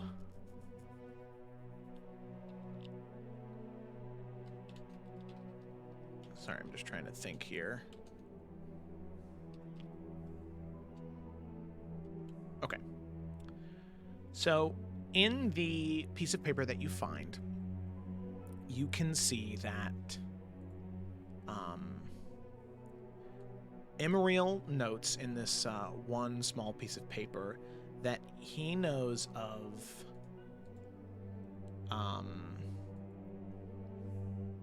4 that are currently free, with small notations next to them. 4 that are confirmed returned. And then there are others that he has suspicions of. And then there is a small annotation at the bottom that I'll get to in a minute. So, for one, he knows that the 4 confirmed are Wicker, Nakure, Malice, and Parido. So there are small notations next to each one. So for one, the note next to Wicker is Master Apiary, Master Beekeeper. The bees that he controlled have grown and malformed into killer wasps that infect targets and turn them into shadow spawn. Then Nakure. Nakure is writes down what is written down as Triton Barbarian. His powers have been changed to extend the reach of any of his attacks by being able to pretty much collect any ash or soot and extend the reach of any of those attacks by about 30 feet. So massive reach and heightened movement. Then there's Malice. And underneath Malice, what it says is has enhanced her ability to bewitch populaces of people, not just drow, but any humanoid. a fatal temptress. And there is even a smaller note underneath that has just a small question, ulterior motives of working with the Dark One, question mark. So maybe there is something that Imariel at least had in his head of an idea of who she was working with, and or not who she was working with, but why she was doing what she was doing. And then finally, there is Parido. Father Parido is the fourth one that he has confirmation on. Father Parido, the first thing is,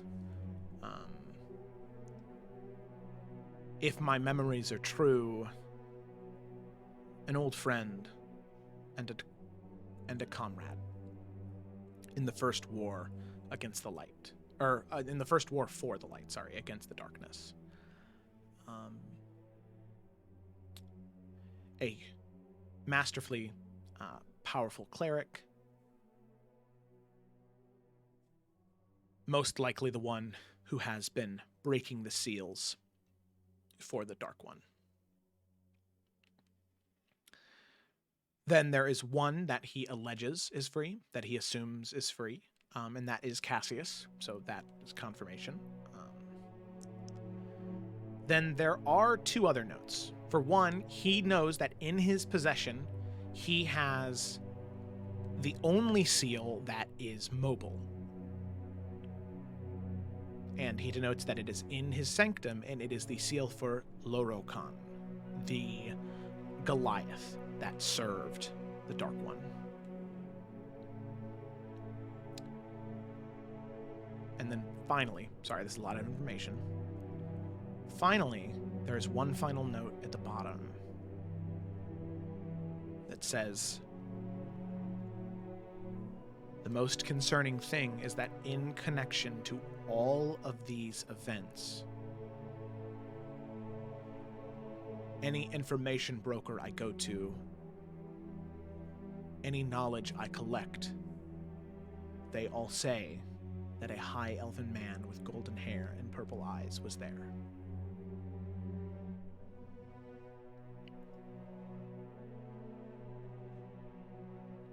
Wait, sorry, when there's information, like, on the 13, like, it's always involving, you know, our little high elf.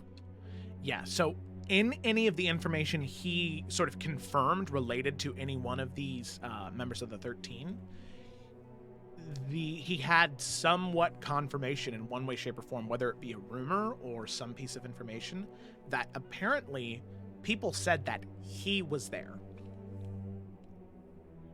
A man matching his description was seen near each one of these places.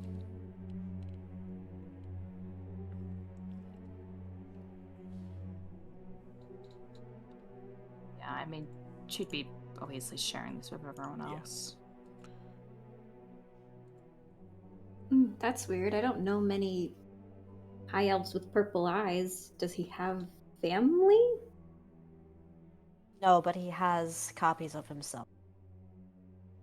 I had the pleasure of meeting a not so great version. There's one of him out there doing who knows what, but causing a lot of chaos wherever it goes. So one of his versions might be corrupted, even though the others are still, or maybe multiple are corrupted. Right? Oh, if they've been seen with each one of them, I think it could be multiple of them. I mean, I know that I know that we know that he can get around, well, I guess through magical means, but for him to always be there? I agree. There has to be more than one that is very much corrupted.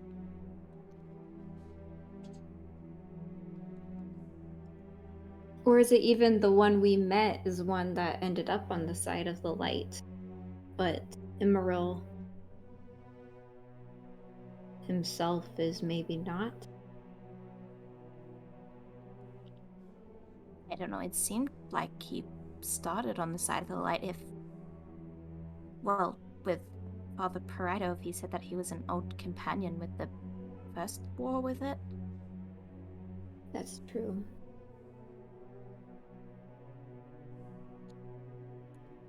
This also confirms our number is a little bit higher than expected.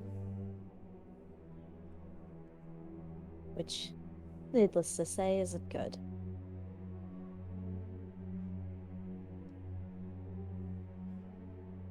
What do you So, think happens with their all out?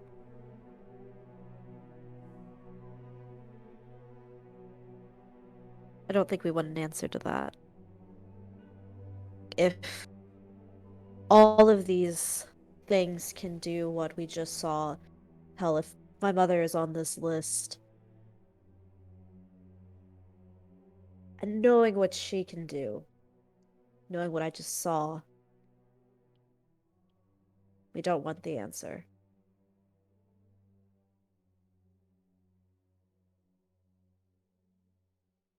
so are we the only ones that know about this? Besides, I guess, this other group? Who all is helping? Because Oh, we got the told there College are of Hard Press more. knows nothing. As far as we know, there's definitely a group in Bella Clara, I think. Or at least somewhere around there. Who are also looking into this more directly. Like they said stuff to do with the Dark One. They didn't say Dowie or anything like that. And then there's another group in Afera who you might actually know one of them. She worked in the library at Harpcrest. Morganix? Lila, Morganix? Yeah. Oh my gosh, I've been wondering. She just up and left one day. I really liked her. I thought she was really nice. Yeah. And then she seemed so normal. And then Oh my god, Emil- yeah. She did. Yeah. What is she doing? Like, I mean, apparently she's fighting the Dark One. good I for have no idea how her. that's working. Wow, that's Yeah. quite the glow up. Oh my god. Yeah, that's what I thought. When he mentioned it. But she's with another group in Afera who are doing a similar thing. And that's as many as I know of. You know of. I guess it's gonna be hard to trust people though too if we release too much information, because Finch originally would be someone I thought would be helpful. Yeah, it seems as though this Dark One has friends everywhere. We've learned that the hard way ourselves. so then I guess the question is, who do you know who to trust then? Well, surely this person Emerald's, I guess, sending us to should be one of them, right? I mean, she might know a little bit more about, I guess, what's happening. Yeah, I agree. She might have some more answers, give us a little bit more clarity on what exactly we're dealing with and what our next step is.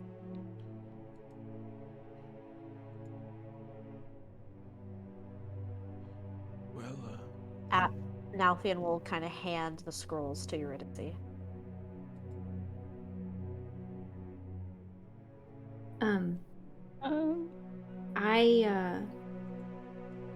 I know we all just met. But I don't really know who I can trust outside of you guys anymore.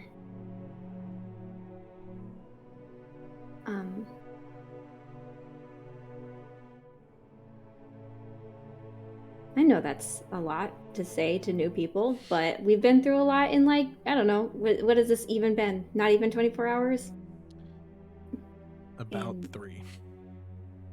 Fuck! 3 hours? Delphine is gonna like extend his hand across the table and he's just gonna say, "Yeah, well, I guess that means you're stuck with us now." She'll smile and take his hand. It doesn't seem too bad. I was traveling with, apparently, a servant of the Dark One. I mean, apparently I was living in the same fucking house. This is true, so I guess you have me beat there. You'll But he fit taught right me in. magic, so I don't know. We both pretty bad, but... Well, welcome to the team. We'll make jackets. Can mine be To pink? blossom. It would only match Can we everything, actually? so. We survived a 13. A little pat. Oh yeah, I survived the 13 t-shirts. Wait, for real? This should be a Teespring shirt. Like, I'm not even Oh my kidding. god, honestly though, like it's like a Yes. I survived the 13. That's cute. Oh, goodness gracious. That's amazing. But no, Nalfian is like he's being genuine though when he like Mhm. gives her like a nice handshake and he'll give her a small smile too. Yeah. And by small I mean it's not small. It's small for Nalfian, Yeah. but for everybody else, it's Smaller, modest for Nalfian. yeah. Okay. So with that, the DM has done his job successfully, and now the party is destined to be together forever. And there's nothing you can do about it. Mhm. Yep. Not as Um, drop we her off still- at the nearest city. See ya. It's been nice. peace out. All right. So with that, unless you're gonna poke around some more, Lucky will also notice that you are a little stressed out, Yuri, and will just be like, "Hey, it's okay. It's okay. You got this." And I'll kind of nuzzle his head up against your thigh. Thank you. She just hugs him. As well with these scrolls. So one of them is sending, the other one is teleportation. So if I use that, does it take us to West Hall? Correct. Yeah. So it will. So you're gonna use sending to let Talitha know that you're coming. Right. And then the teleportation circle has the runes you need in order to go to her teleportation circle in her study, her house, wherever you're going. One more question. How far away is West Hollow from Wheat? It is the middle stop between that and Hearthcrest, so it's about 5 days. So it's 5 days to, 5 days from West Hollow to Wheat Hill, and then 5 days from Wheat Hill to Hearthcrest, and then just a couple days from there to the college. Right. Okay, so Yuri's gonna kind of stand up with the scrolls. You say, okay, so we end up in West Hollow. What do we do from there? Do we just need to find a way to contact Heather Scott? Say where we are? I could maybe find us a place to stay. I could even contact my mother and see if she has connections. She kind of knows everybody in the area, so. And you'd be able to contact Heather Scott for us, right? Mm-hmm.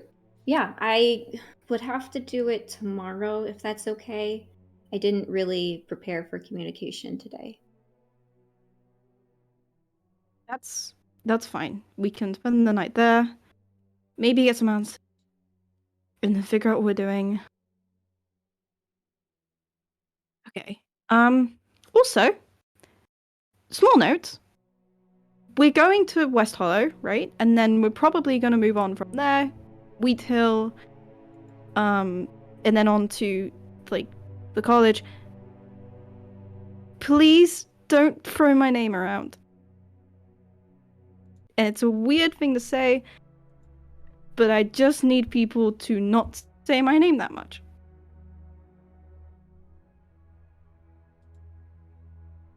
At both the college and West Hollow and Wheat Hill? Like everywhere? Yeah. Well, maybe not so much the college. but just especially Wheat Hill, I'm probably going to maybe change my appearance. You get that?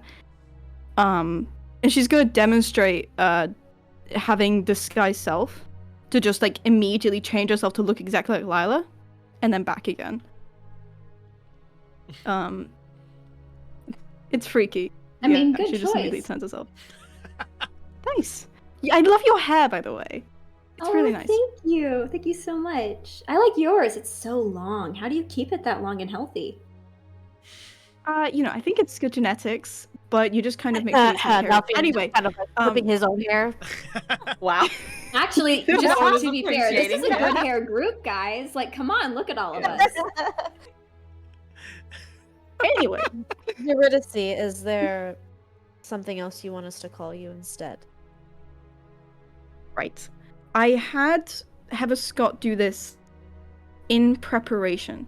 So I don't have the papers because he has them. But I have this instead. And she's gonna turn into that, like... Oh, where are they from? Already forgot the secret identity. Oh no, it's basically just Estra reskinned, right? Pretty much it is, yeah.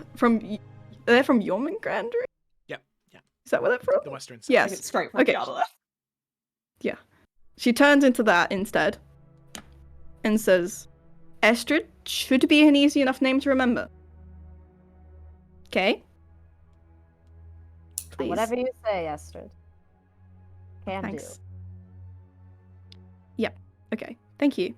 And she just turns back into her normal self, looking kind of sheepish.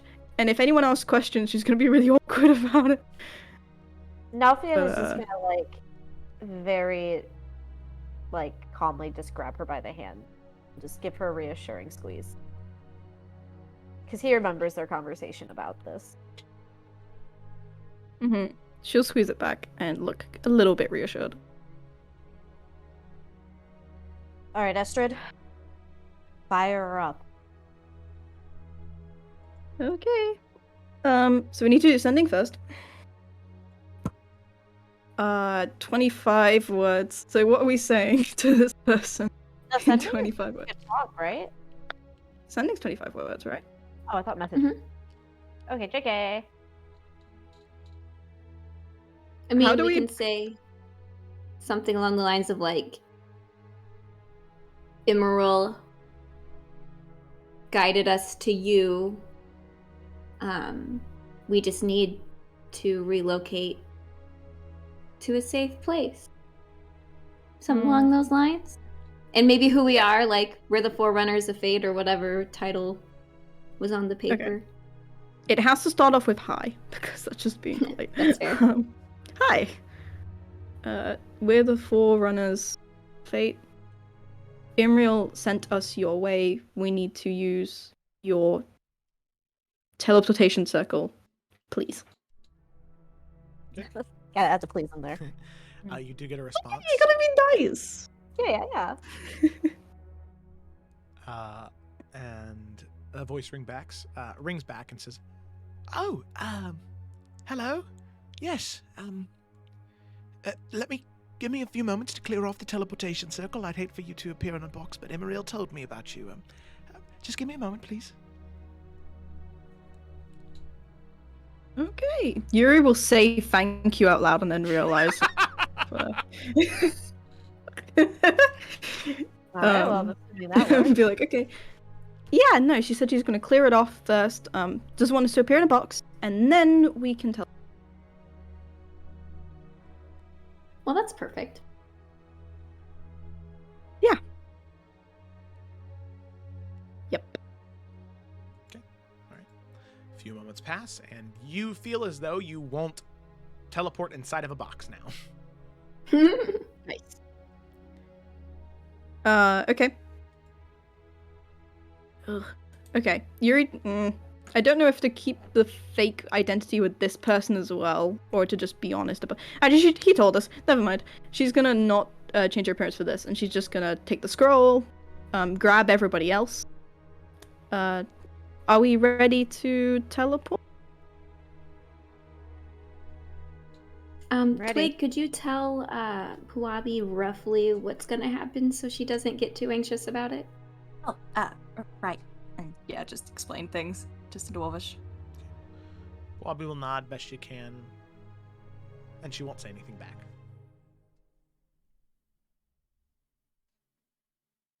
But she will also add on the end. I'm sure we'll find a way to get back to your dad.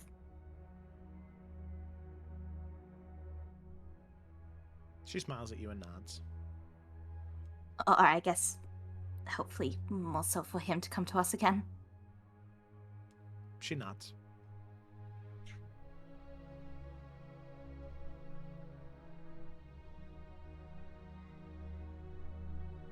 Does she, like, look okay there? She's sad. But she looks alright. It's not just like she's, like, dissociating hard on us or anything. No, maybe a little bit, but she's paying attention. She's active. She's listening and paying attention, but Okay. she's just quiet now. Okay, so with that, do you teleportation circle away? I think we do. Do indeed. Okay. Alrighty. So with that, as you use the scroll to cast the spell, there is a bright flash of red light on all of the runes that you scrolled out on the floor beneath you as you are consumed by this fiery light and appear in a very warm and cozy room. You can see a small stained glass window. In front of you, it is nighttime at this current moment.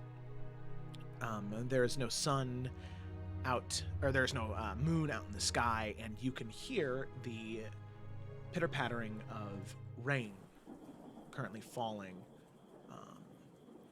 as you can also hear thunder and lightning cracking in the distance. As you appear, you see a room very similar to this, very warm and cozy.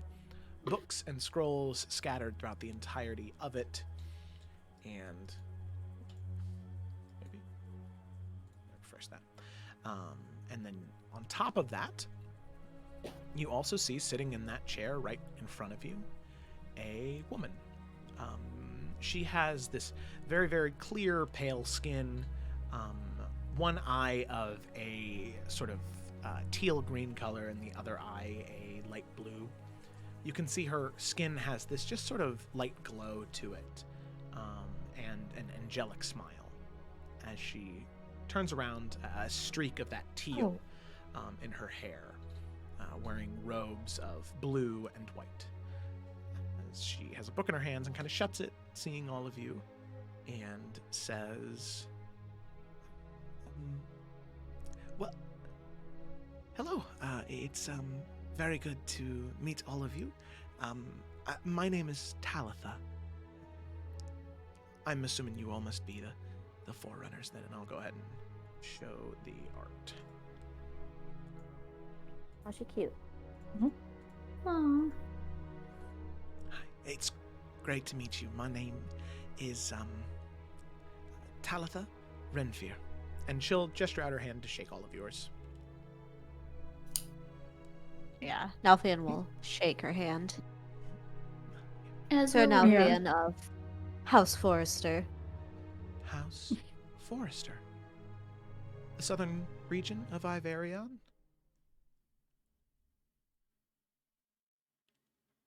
That's right. Oh, good. Very impressive. Always honored to be in the presence of a knight. I will smile. Sir Nalfian of House Forrester, got it.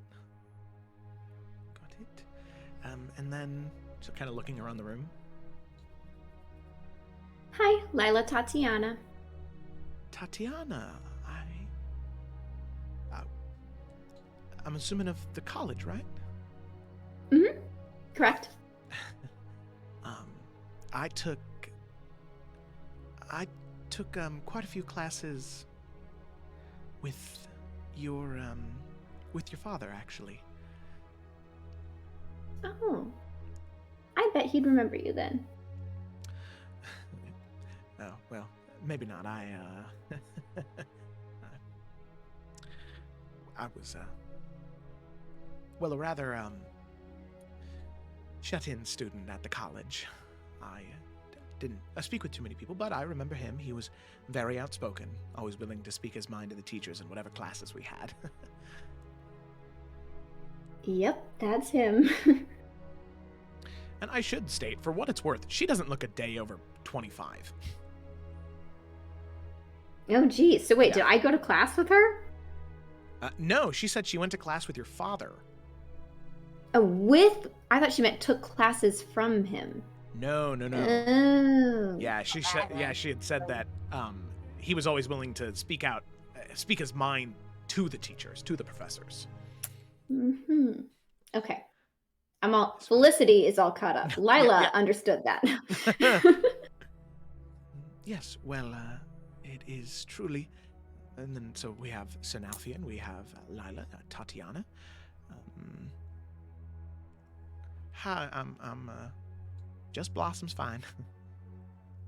Well, Just Blossom, nice to meet you. And you too. Twig Forrester. Ah, so this must be the lady of the house then. Well, it's great to meet you. She'll kind of like, not bend down, but just sort of like look down at you, and will sort of pick up her robes and give you a nice little curtsy. It's honored to have a lady of the house in my humble abode. Right.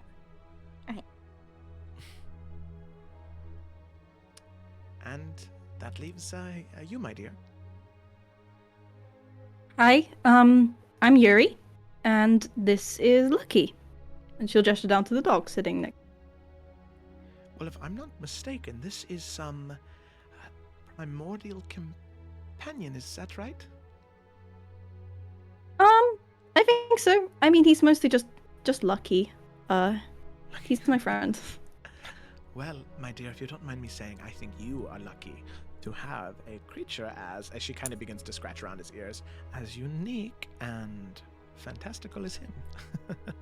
And Lucky's like, ooh, yes. Oh, I agree. Ooh, right there. And then sort of falls on his side. And she'll laugh and say, well, it's great to have you here. However, I must say that all things considered, I'm sure that whatever happened before you got here doesn't exactly lead me to believe that you're here on a happy circumstance then, correct? No, not really. We met Iverion for a moment, and things went pretty south, and he plane shifted us to his study. So. Yes. Well, he hadn't exactly told me what was happening with everything. But, I can only imagine. Just so all of you know, I know that whenever you meet a new person after something traumatic, your instinct is not to trust them, and maybe perhaps by me saying this, you are less inclined to trust me anyway. And I know that not all of his students exactly have the best track record, but I was taught by Iverion. What would have been now, almost 70 years ago, I suppose.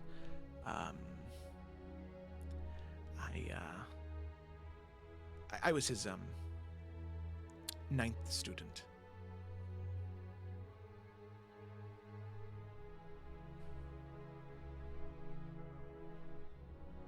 Nalf knows better than to ask a woman's age, so he'll say nothing.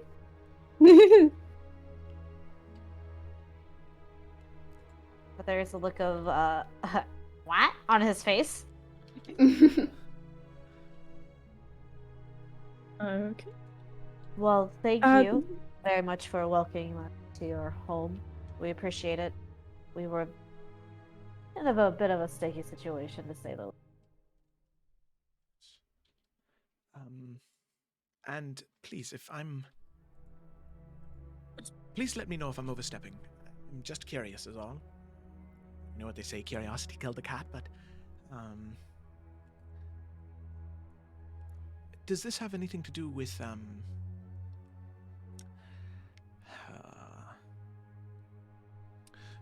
does this have anything to do with Zamir?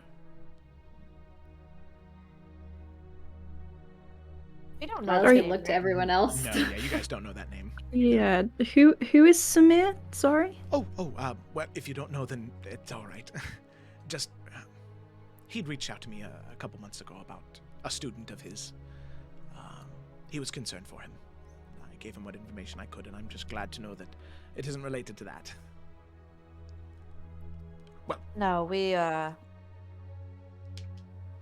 of Nalfin looks over his shoulder.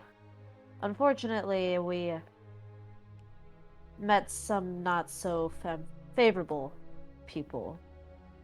There was, I mean, you being a student of Emerald, I'm sure you're quite aware of 13. There was some business with the seal that we happened to discover, and some things went very wrong. And for our safety, he moved us. of course, that only makes sense. Oh, my.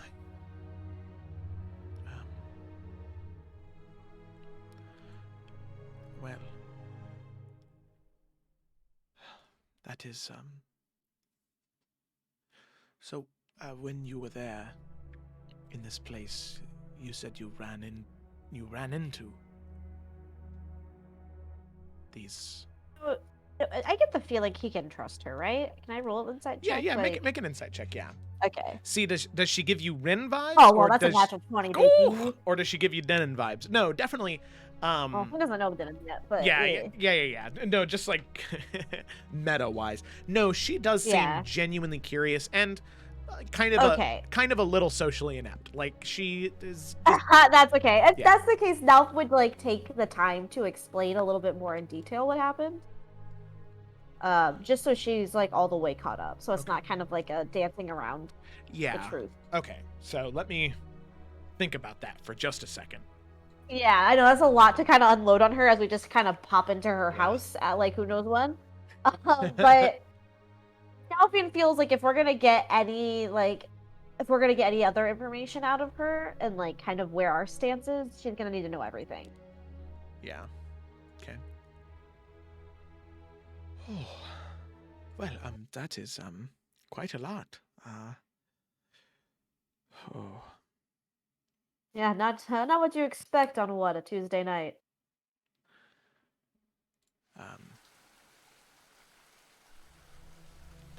Well, yes, I suppose. Sunday night, Monday night. It's, but you're right. Okay. Well, then I suppose there are a few things I can share with you, at least, to help a little. So when I was a student under Imriel, this was when he was still working mostly in Bromsgrove, before he had made the move to Afera.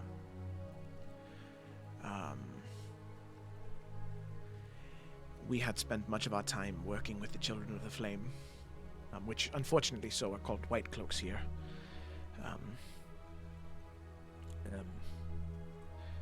It is crazy to me what a temporal and physical distance can do to the actions of a group, but that's not the point.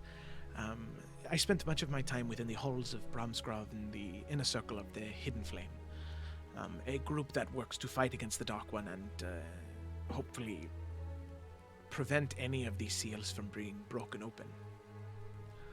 But it seems as though, in the time that Imriel was distracted, I'll say that much,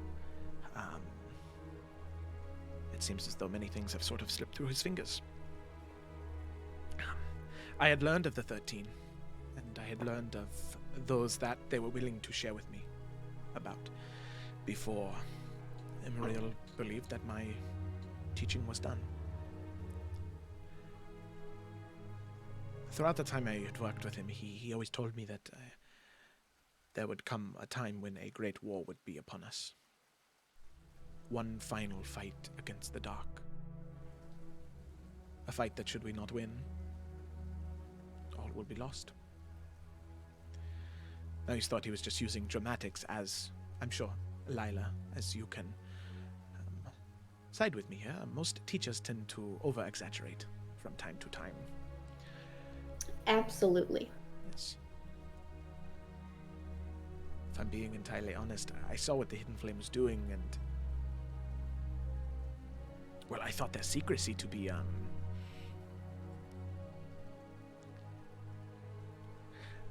don't know, I thought it to be them wanting to conceal that it was just an excuse for them to hold power. I felt that way about professors at the college, withholding information in the restricted section. If something is truly that evil, that terrible, that bad, shouldn't everyone know about it so everyone can better fight against it?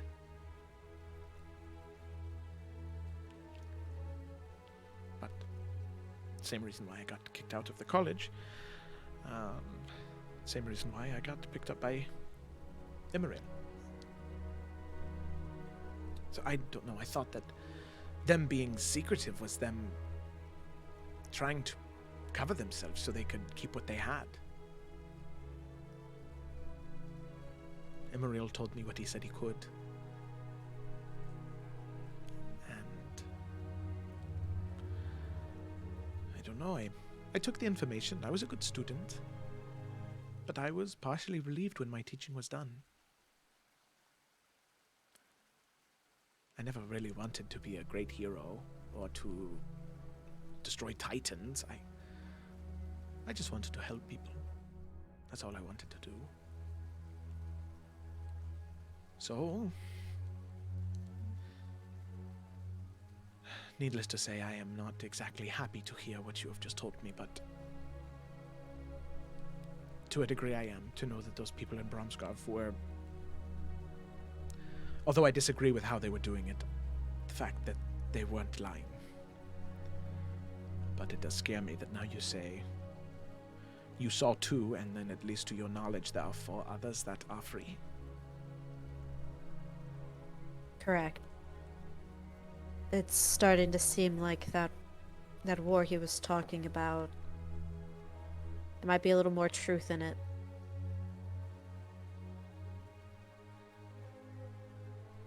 Suppose you're right. Well,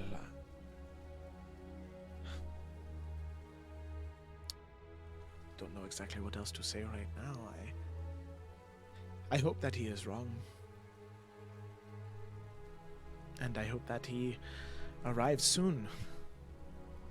Or messages me or you or someone to say what had happened, but don't know. Well, I have some spare bedrooms here that you're more than welcome to stay at. In fact, I know that you're probably ready to move on from West Hollow as soon as possible, but well, sadly, I am afraid you're not probably going to be able to leave the city before the week is out. No, I think we all need some rest, if I'm being honest. It's a lot of information and a lot of things falling into place for a number of us. Yes. If you don't mind. Oh, of course, yeah. Let me show you to your rooms. If you need anything. Not to be rude, but he'll make it, right? Kind of like referring to Emerald. He is resourceful. I can say that much.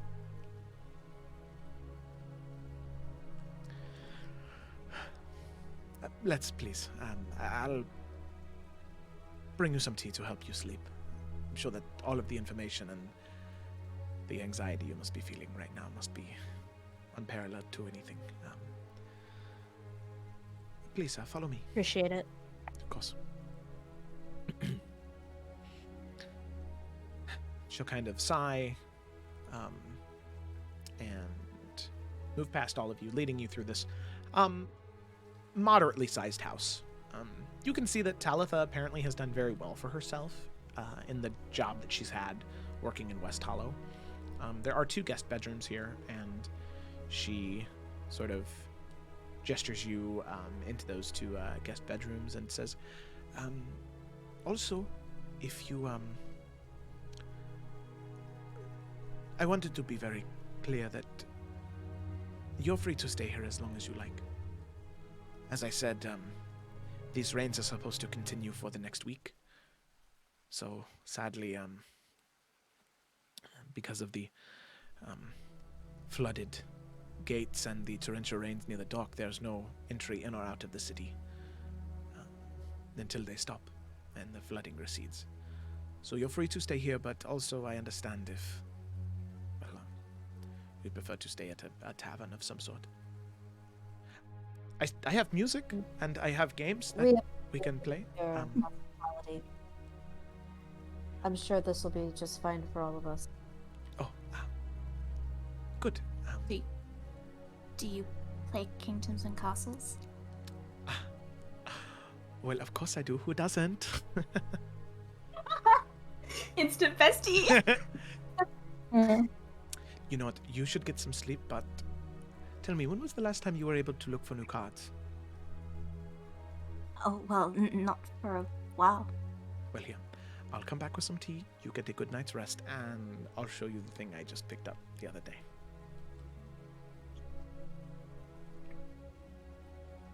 But in the morning. Okay. Well, as I said, I'll be back with some tea.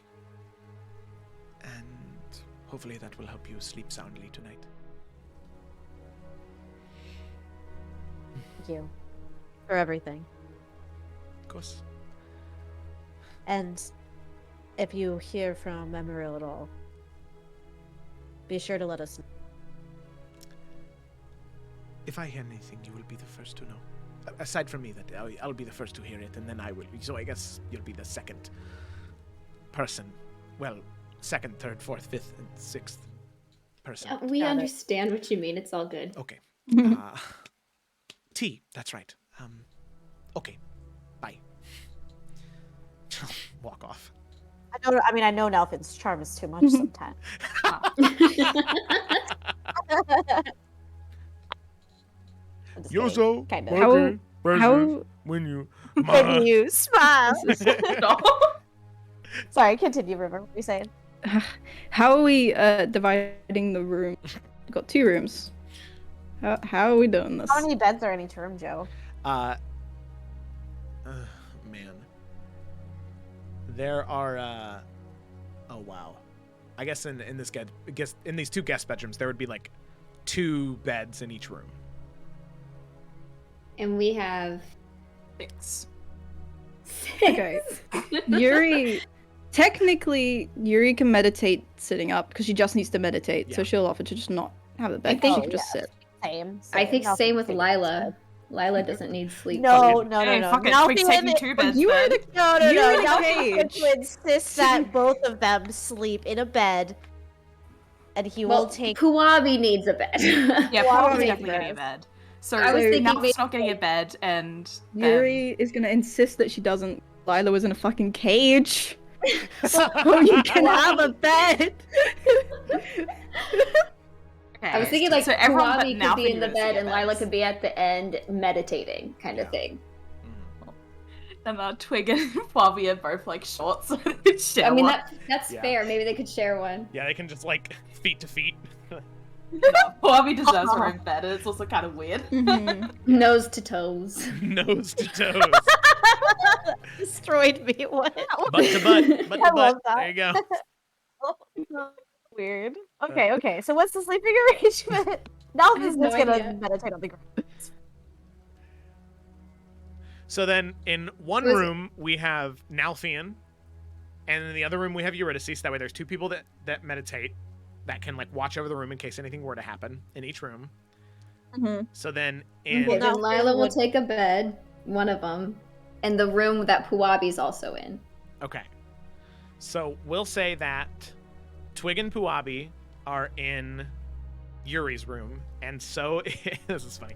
And so is Lila in the other bed, and that means Nalfian, and your room is you and Blossom. You both get beds. No. That was so awkward the last time they were together. Absolutely Oh not. my god. No, No, you have to do it now. Pissed on being in the same room as Twig.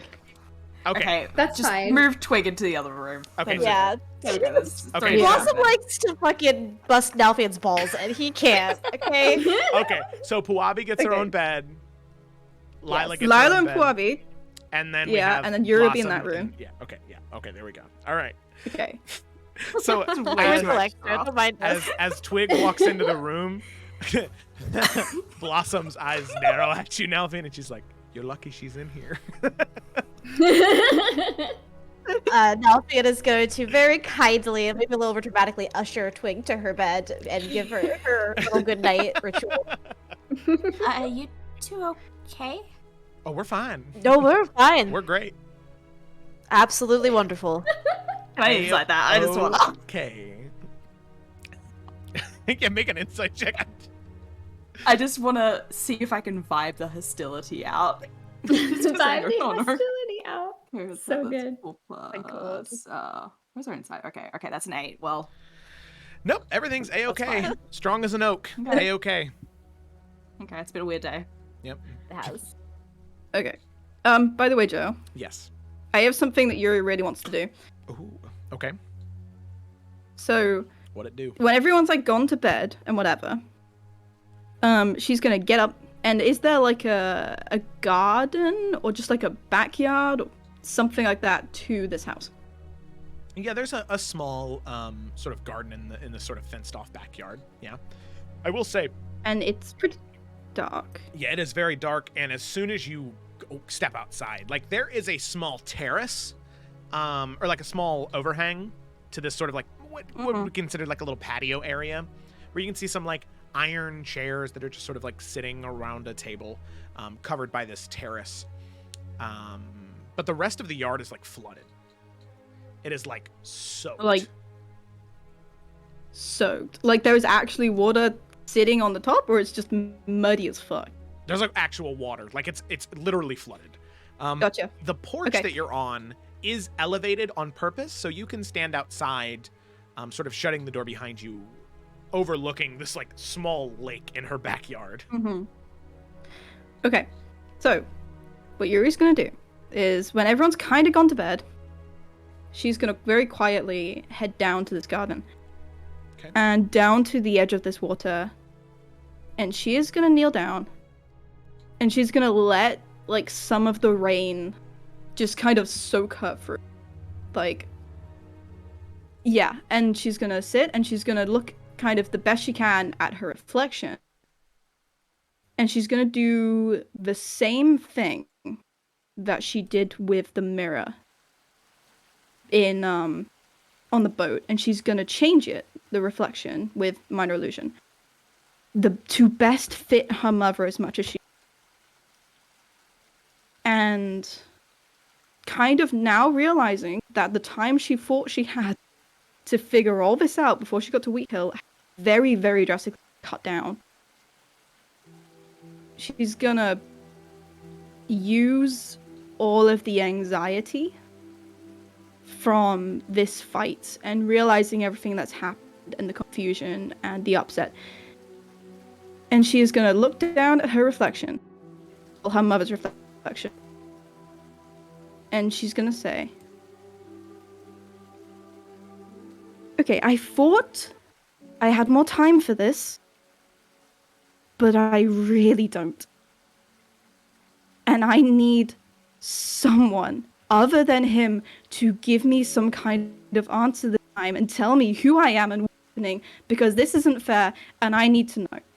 And I know something's there because I can feel it, and I'm not letting it get away this time. So please, someone other than him, talk to me.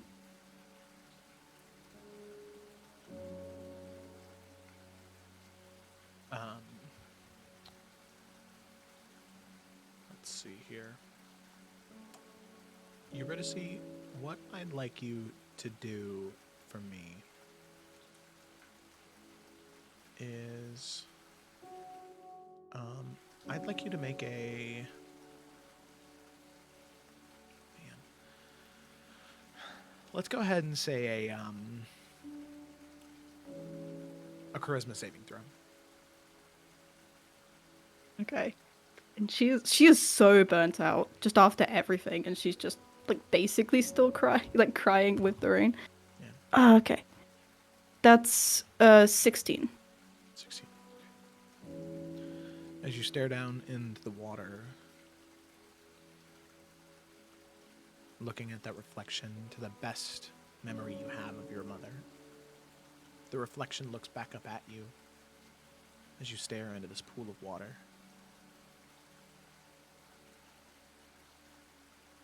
And you can see that the reflection begins to change a little bit here and there. An eyebrow thinning in one part, arching more in another. The part of the hair changing in a different direction. The angle of the nose twisting and turning. And the expression changes. Whereas you are frustrated and angry, sad and upset, the reflection begins to smile at you. A sad smile, but a smile nonetheless. And as you look down at this image in the water, you can see that perhaps she was going to open her mouth or say something or do something. But there is this large crash of thunder in the distance, and you kind of jolt and look around, and as you look back down to the water, the reflection is that of your own.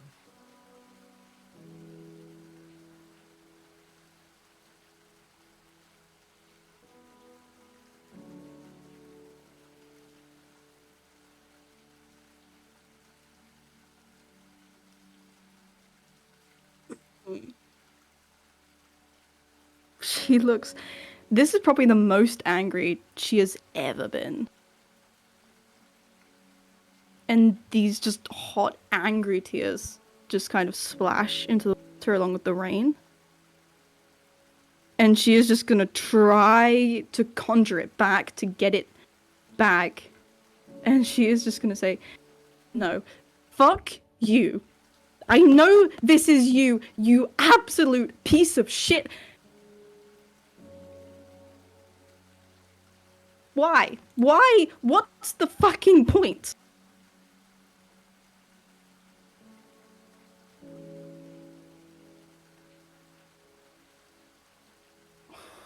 And she's just proper crying. Screaming up into the sky or down at the water. More thunder crashes in the distance. Streaks of lightning tear through the sky, matching the intensity and ferocity of your shouting. And as you stare down at the water, the reflection doesn't change. Stays how you created it. And as you're sitting there, you can hear the door behind you creak open. As Talitha steps out. Dear, I heard you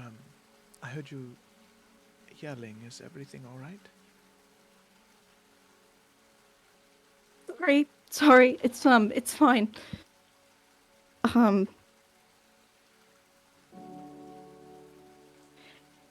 Yeah, it's fine. I was just trying to do some sort of spell, and it just didn't work. Make a deception check. You know what? I'm gonna give myself disadvantage. Jesus Christ. Okay. So that's 11.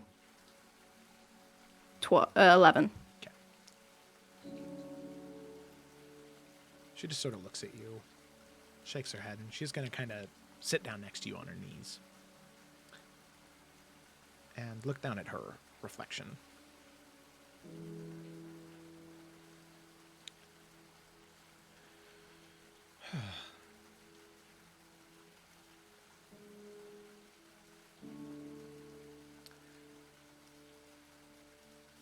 You know,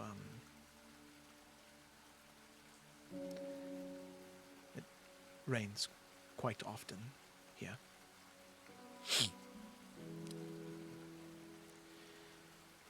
It is almost every other day that it is raining. Thunderstorming. And specifically in the springtime, right when winter changes to spring, there is so much rain that you almost need a canoe and a paddle to get through the streets.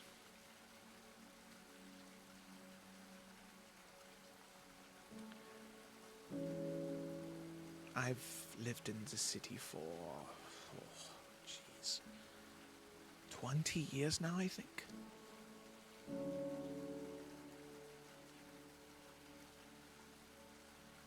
I stay in my house for the most part. I keep to myself. I only do the things I need to do. But sometimes,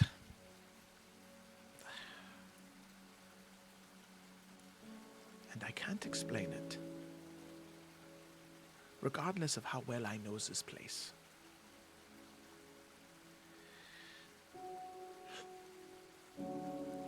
if I wander out at night looking for something that I need, I get lost. I get turned around. The rain, the thunder, the lightning, all of the chaos, it distracts me. And I lose myself in the process. I get to where home is, and I get scared.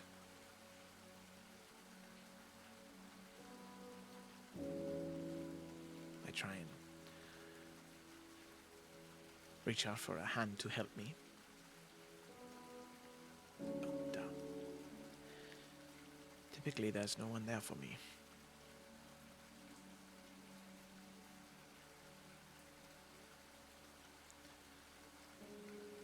I'm alone most of the time.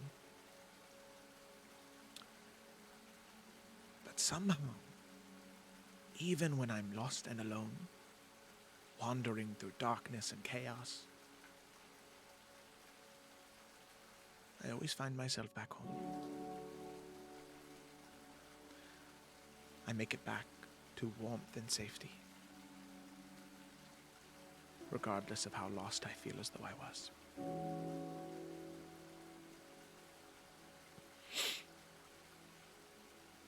Like I said, it rains here a lot. So it happens quite often.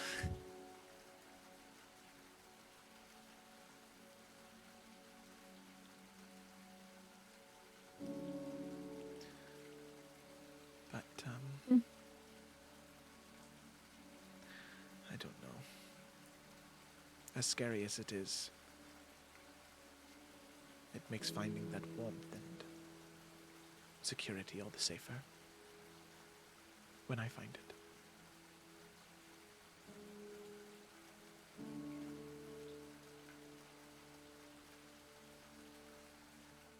I really hope I can find it, but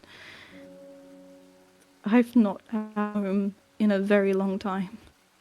And I don't know what that is anymore.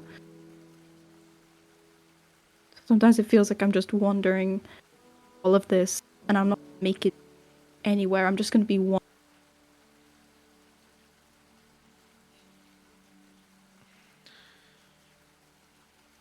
You know, Eurydice, one time I was lost the entire night. From dusk till dawn. I still to this day don't know how it happened. It was when I was new to the city, but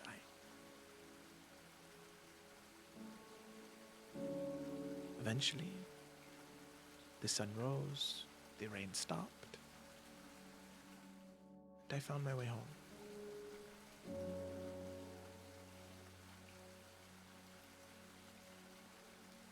Sometimes we wander for so long we forget what safety is, what security is, what warmth is, but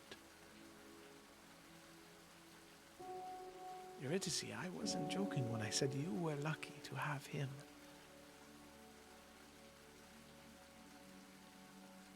That dog that follows you around.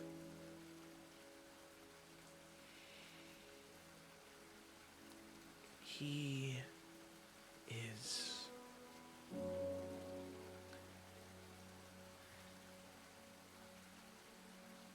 I don't know. I had read things about creatures like him, entities like him.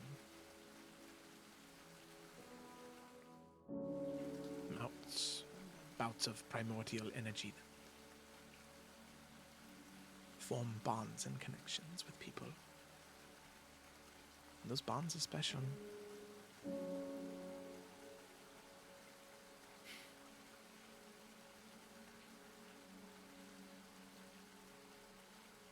Don't give up searching for home, regardless of how futile it may seem.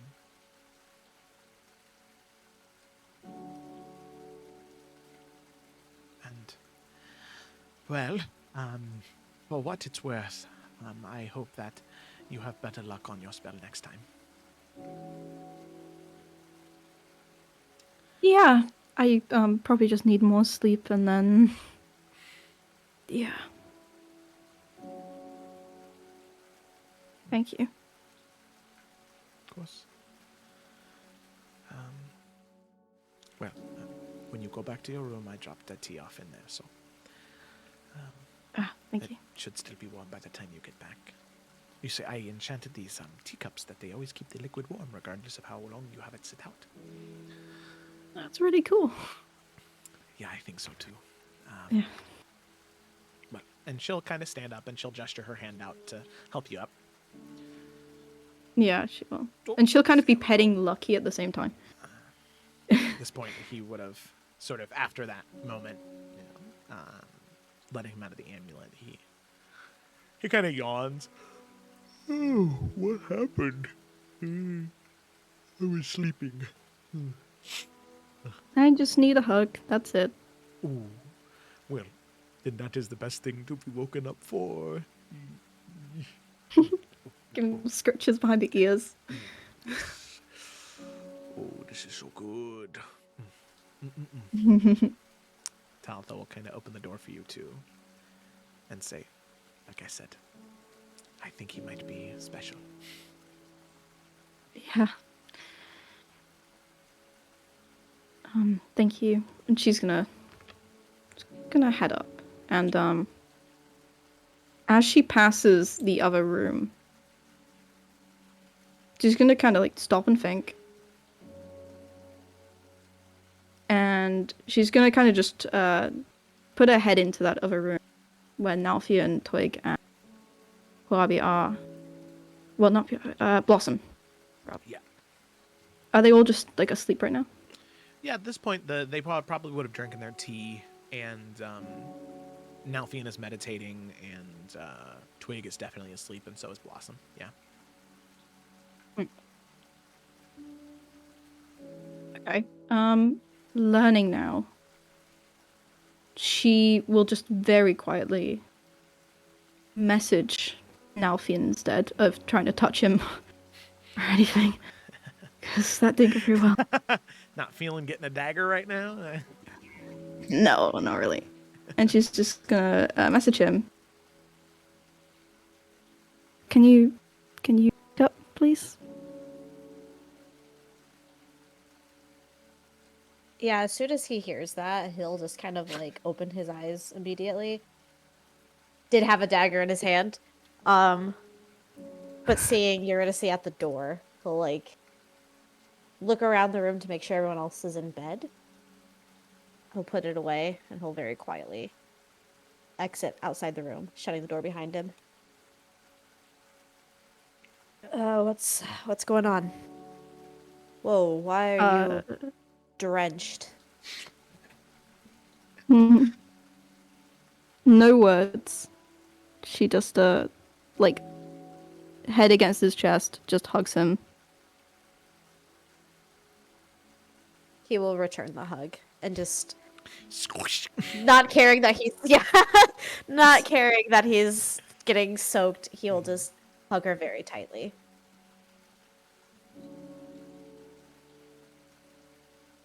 And he's not even gonna say anything. I don't think she'll say anything for a long time. Ever. And then eventually, when she does kind of pull away for a second, she will say, I keep trying to find something other than day, and I just can't. He keeps messing with it, and he keeps getting in the way, and it's so frustrating. Eurydice. And he's gonna, like, cup her face with both of his hands. Look around you. You have so much more than him.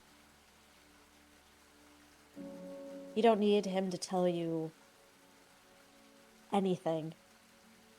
Who you are, what you can and what you can't do.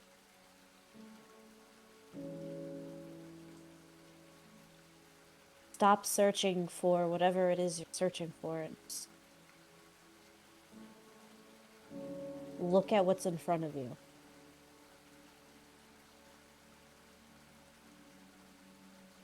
You are so much stronger than you think you are.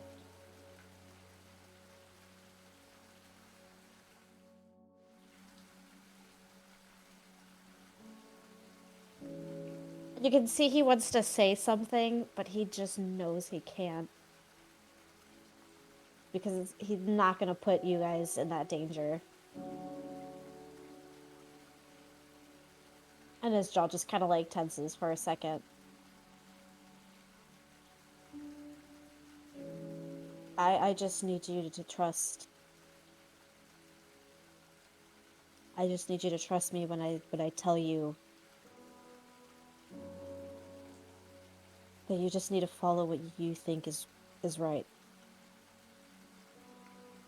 You can do this.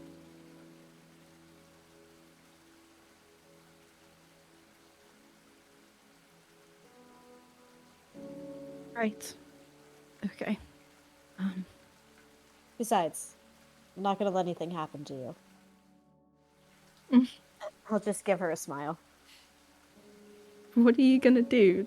Swear it into the sky again? Well, no, not gonna do that. But if he wants to get to you, he's gonna have to go through me first. And he's very obviously playing when he says that line, and he's giving her a very playful smile.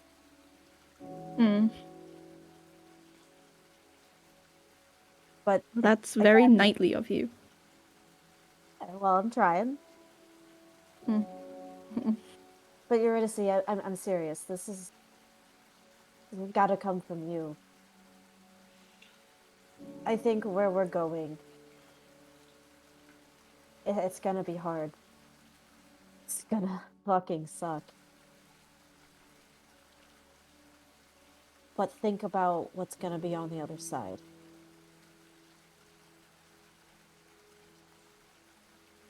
I mean, if you can face off with a member of the 13, whatever's waiting for you back at home, I think you're ready to handle it. And I'm here, Twig, Blossom, hell, Lila now. She seems like someone we can trust. We all have your back.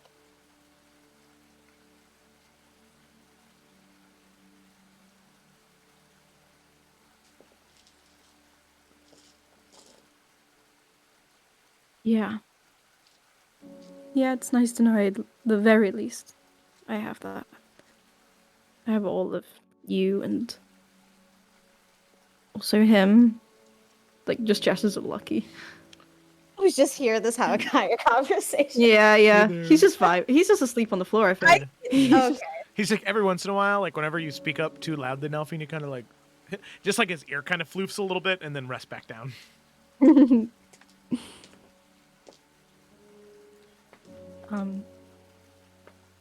Yeah, going home is going to be really rough. But maybe you're right. Maybe if I can face off a member of the 13.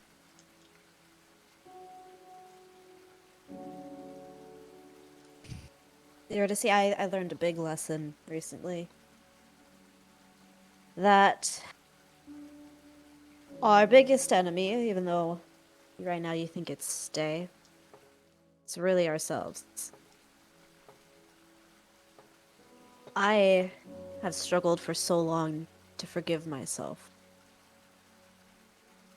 And it took me to a very dark place in order to change, in order to be able to have some sort of self-worth again. Hell, before I didn't care what happened to me. But you, Twig, you both give me a reason to want to be here. You have to get out of here. He like taps on your head. You're your biggest enemy right now. Start believing in yourself. Forgive yourself.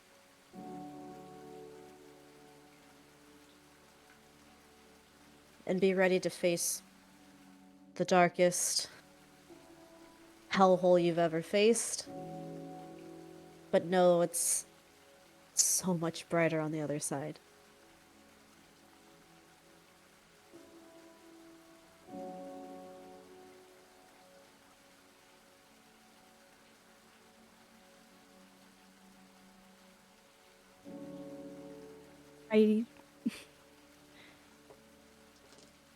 I really, really hope you're right with all of that. I'm right about 95% of the time. Hmm. Alright, maybe Okay. like Okay. 80%, but 75. alright, 75.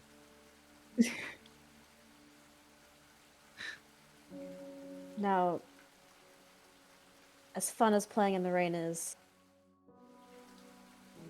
get some rest.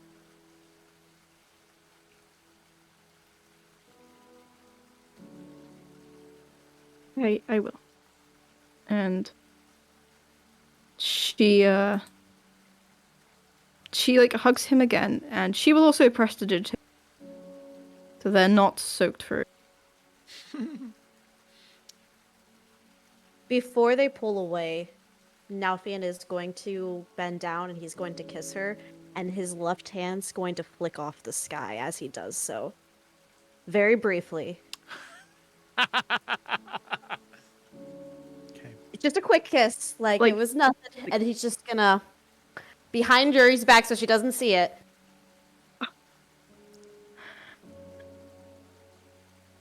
Good night, Eurydice. And then he's gonna turn around and go to his room. Okay. Maybe she's doing the same thing as me right now, where she's just like, okay, oh my god, and then she's just gonna kind of look at Lucky. Oh, should I do that too? And I'll kind of like go and start licking your No, face. no, oh, no. Oh, that's so, okay. Right, okay, I'm okay. sorry. Oh. No, it's okay. And she'll hug him and try to wipe the slobber away, and then go back to. With that, Lucky will follow you back to the room.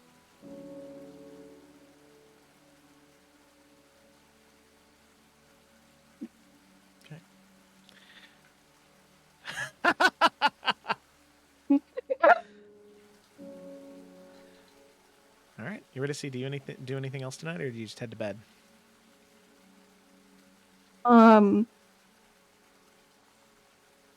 She is gonna do one thing. Okay. As she's sitting ready to go to sleep / to, she's gonna get out her tome. And she's gonna take the pages that do all of the ritual stuff. Okay. And she's just gonna grip them and she's gonna rip them out. And in her hand, she's gonna create a small flame that is like this mix of proper fiery, kind of like hellish flame, and then like a little bit of white. Yeah. And she's just gonna burn the pages.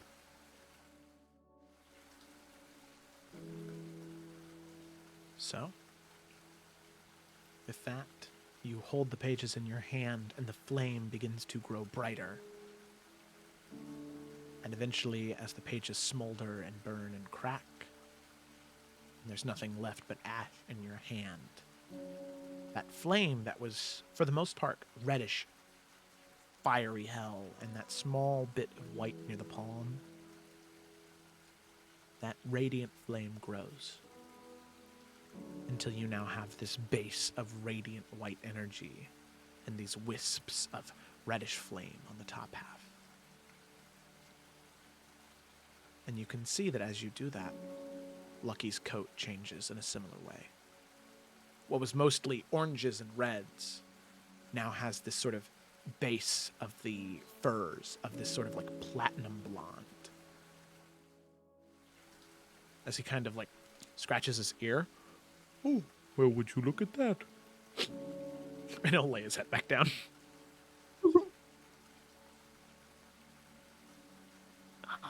She looks so happy at just that tiny thing. Okay. And then she's gonna, yeah, I guess, go to her version of sleep. All right, yeah.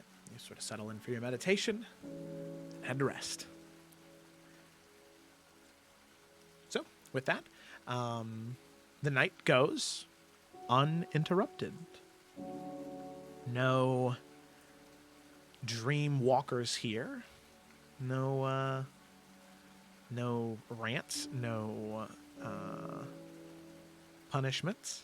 You all head to sleep, and as you wake up, the pitter-pattering of rain still hammers down on the roof of Talitha's house. And as all of you awake to the smell of breakfast. Fresh cooked meats, what smells like probably burnt toast, and very delightful seasonings and spices. As, unless there's anything anybody's doing before you all awake and head downstairs. So say if after the 4 hours of meditation, if Yuri, now the two of you were going to do anything, or if you were just going to...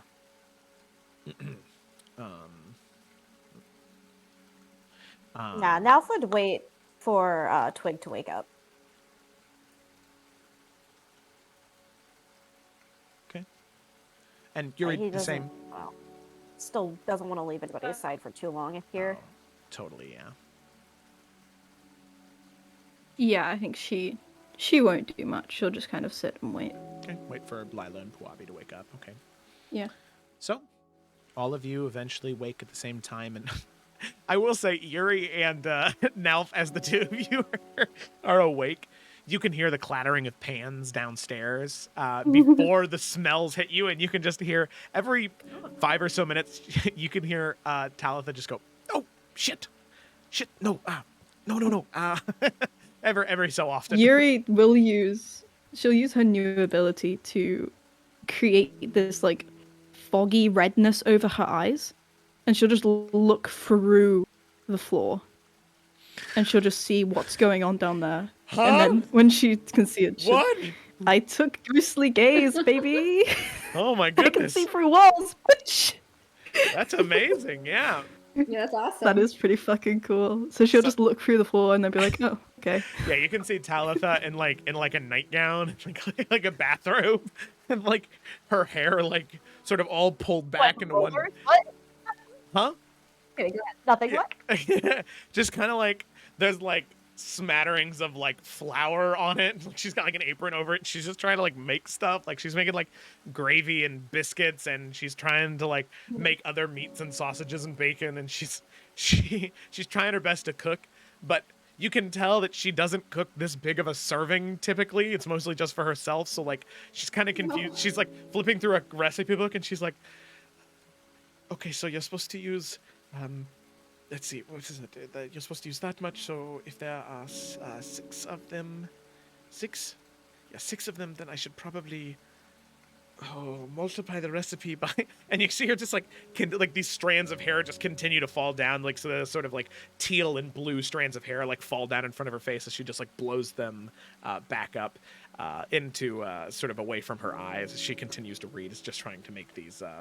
make this breakfast. She just sort of look down at her, and you have a feeling that maybe offering to help would not be a great idea. She looks on edge right now.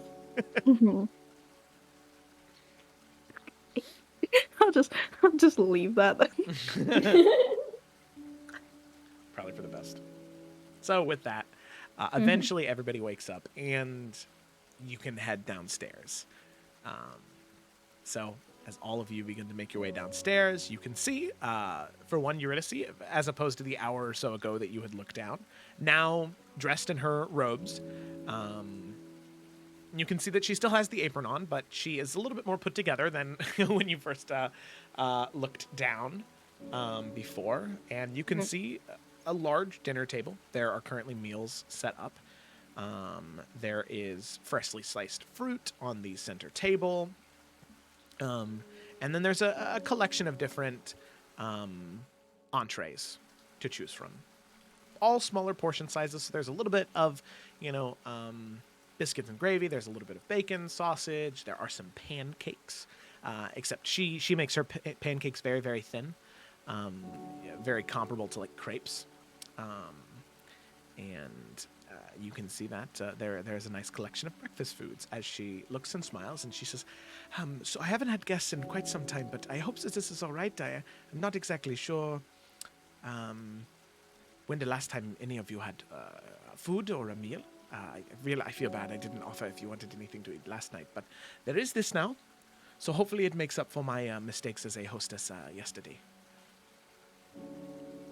Oh, this all looks lovely. Oh my goodness. And she will also join Twig next to the pancakes.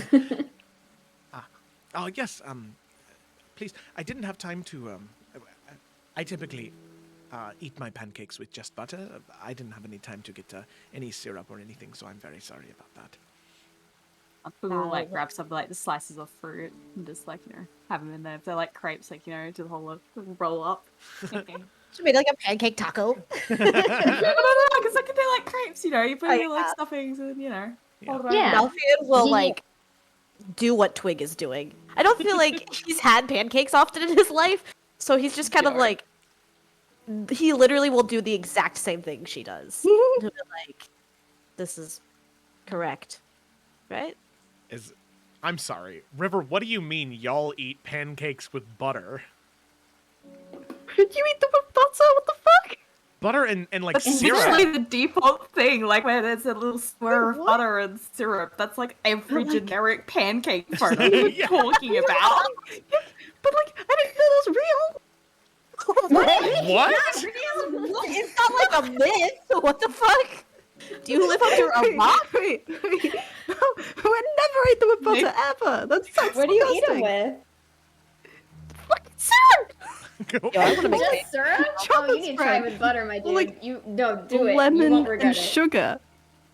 Yeah, but like, you don't always just have lemon and sugar with them. That's like one option out of like, I guess, infinite. Yeah. I mean, Lemon and Well, yeah. sugar? Am I hearing this right? yeah, that Yeah, sounds... Lemon and sugar's sugar. great. Yeah. But can I just... No. We're Back gonna to put it D&D. on. We'll Let's talk put it on about my this stand. now. Yeah, we can talk about this later. What in the hell? Yeah. Well, Malfian Lila's eating her mimics pancakes his with pancake. butter. Malfian will eat his fruity pancake crepe. Oh, actually, I think that I might Yeah. have some strawberry preserve. Just give me 1 second. I'll be right back. And you see her sort of head back around. Ooh. There's a wall that sort of goes down into like a cellar. She kind of goes around and heads down, and There's some cling, cling, cling, cling. There's some glass shatters. Oh, that's not good.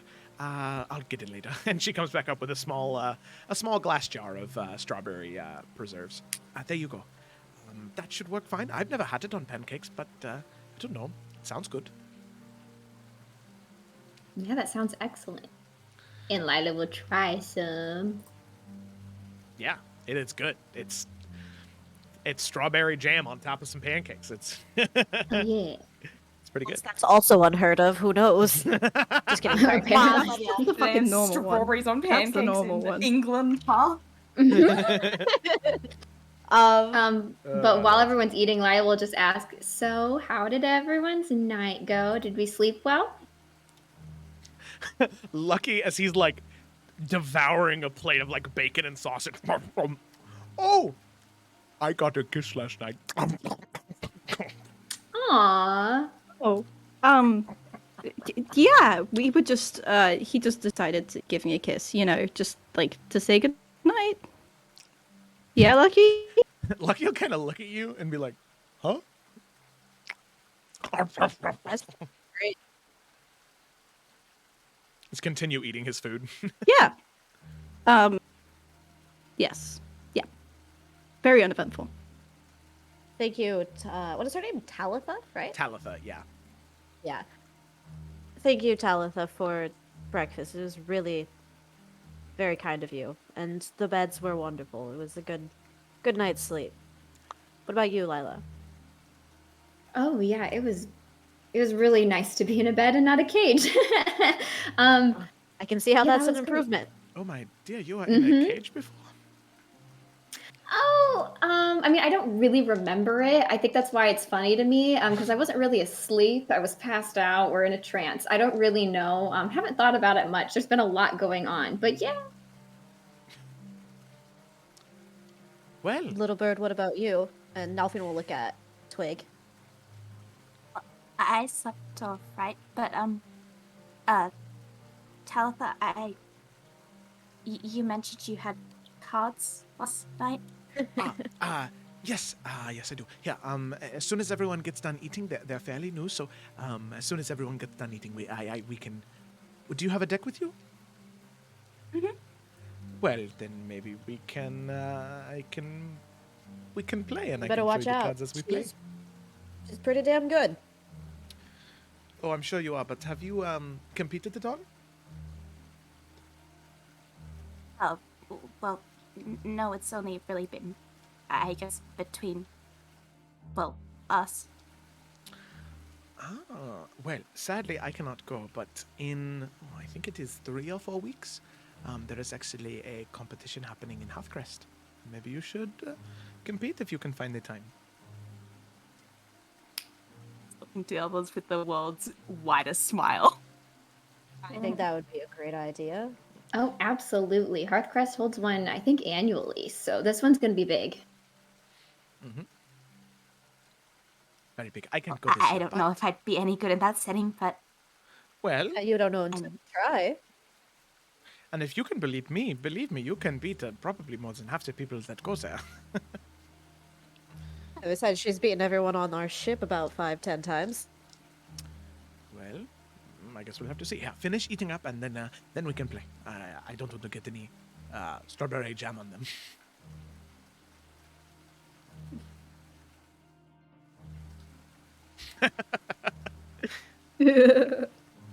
Love that imagery.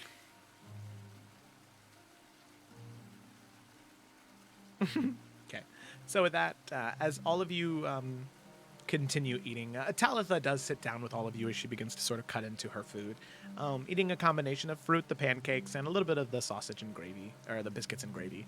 Kind of begins to eat, and she'll say, forgive me if this is intruding, but we've already shared so much information with one another. But, well, I felt a little bad. You see, last night we shared so much information about Immorail and about the Dark One and all of that. I'm afraid that I don't honestly know very much about all of you as people. So I'd love to know a little bit more about all of you, if that's all right. I mean, for the most part, we're going to be trapped in this house together for the next week. So, you know. No, I feel because I would love to learn a little bit more about everyone too. I'm pretty much new as well, just almost as new as you. I just saw all the like events previous, but Oh, well. So, where's everyone from? yeah, where's everyone? Oh my god, I was just about to say that. Jinx. You know, there was actually a funny story for another time. I used to have an old colleague named Jinx. Oh really? Oh. I'd love to hear it sometime. Oh, yes. Believe me, not right now. She was quite a wild card. So? Yeah, Nelfin will not be starting that conversation off. Yuri just looks at her food. Talitha's eyes just kind of fall to you, Twig. Well, I grew up in White Harbor. Oh, White Harbor. Very nice that time of year. Very nice during the wintertime, sorry. Very nice during the wintertime. That time of year. Yes, wintertime. It's very pretty there. I hear they have a wonderful Winter's Crest Festival. Yes? Oh, yeah. Ah, good.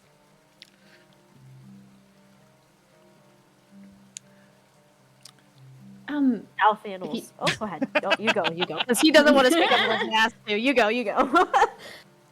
Twig, if you don't mind me asking, House Forrester, I thought maybe the house was no more, at least from what I understood. So it's really amazing that that you're around to bring it back. I guess I was just a little curious about it. I mean, as soon as you bring that up, you can tell that she kind of like freezes up a little bit. Oh, I mean, I don't really care that much. I mean, whatever. I mean, my family's all screwy anyway. So like, anyway, Eurydice, I like your tattoos. Thanks. Yes, they are very nice tattoos. I like them a lot as well. Thanks. I'm from just outside of Wheat Hill. So. Oh, we do. Yeah. Did you hear Not that far away. about what happened? Hear about what? What happened? Well, just recently there was an issue happening there. Anyway, they are finally rebuilding the old temple. Oh, they are? When I Really? went past, it didn't look like they'd done anything yet. Yes, it was something that just started, which is maybe a few days ago. Word got in right before the rains hit.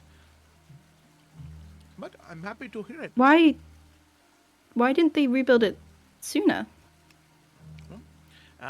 The mayor just didn't think it was necessary. Thought it was a sign of ill omen. But there's a new mayor in Wheat Hill now, and they decided to rebuild it. Oh, really? Mm-hmm. Does anyone know what happened to that temple? Well, I think a lot of the rumors say that there was just some arsonist, a group of kids playing with magic, students from the college. They were just in the wrong place at the wrong time. They used magic where they weren't supposed to, and things like that. Students from the college? Yes, a little far out to be students, but sometimes they mess with the wrong magic. They end up, several days away from the college. It happened a time or two to your father. I believe that. I just didn't hear about it until passing by, so it's interesting that I didn't hear about it while I was at the college. Weird. So so no one got hurt, right? The temple was just burnt down?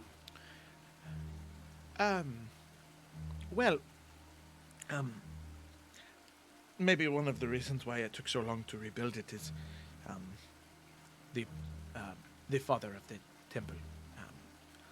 he was caught in the flames. They found his. They found him, and I suppose the temple in Raven Rock didn't necessarily find it important to send someone immediately, letting the town mourn the loss of their father.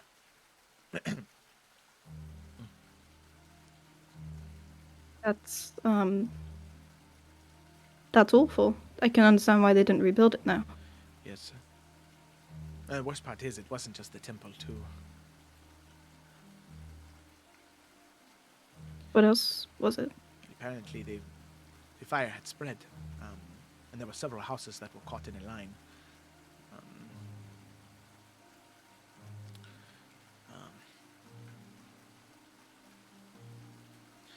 It's very, very, very sad to hear. But the houses are rebuilt. Several houses? Several houses, yes. I think 5 or 6. It's so sad. It's very. Luckily, though, almost all of the families were able to make their way out. They were able to have their houses rebuilt. There were only a few who died.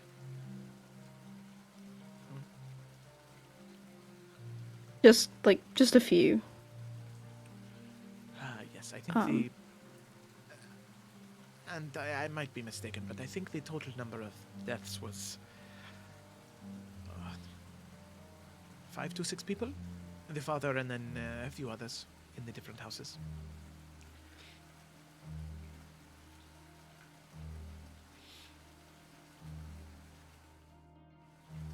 Well, at least the rest of the families got out okay.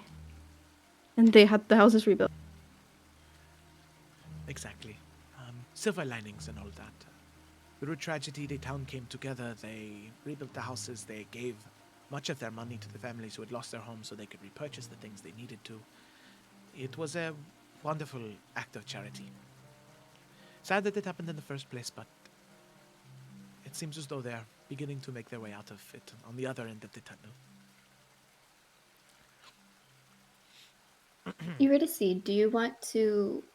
Would you, when we're in there, would you want to help rebuild the temple? I'd help you. Yeah. I can, I can... I mean, I'm not great with my hands, but I got mending, so I'm happy to help, but... I can lift things. And she is going to use telekinesis to just lift a couple of, the utensils off the table.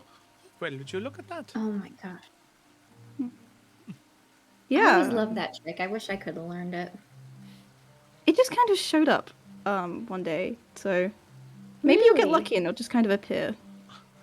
Maybe. How wonderful. Yeah. We Oh can shoot. time and help out. Yeah. I forgot something in my room. She's gonna run upstairs, as if she's forgot something, and instead she's gonna have a mental breakdown, and it's fine. Did you not remember everything he just said to you? Right, yeah. But if you hadn't fucking noticed, the 5 or 6 houses in the fucking... kind of caught her a little bit. So she's gonna go do that. Talitha's gonna kind of see her leave and be like, was I mistaken, or did she never say where she was from?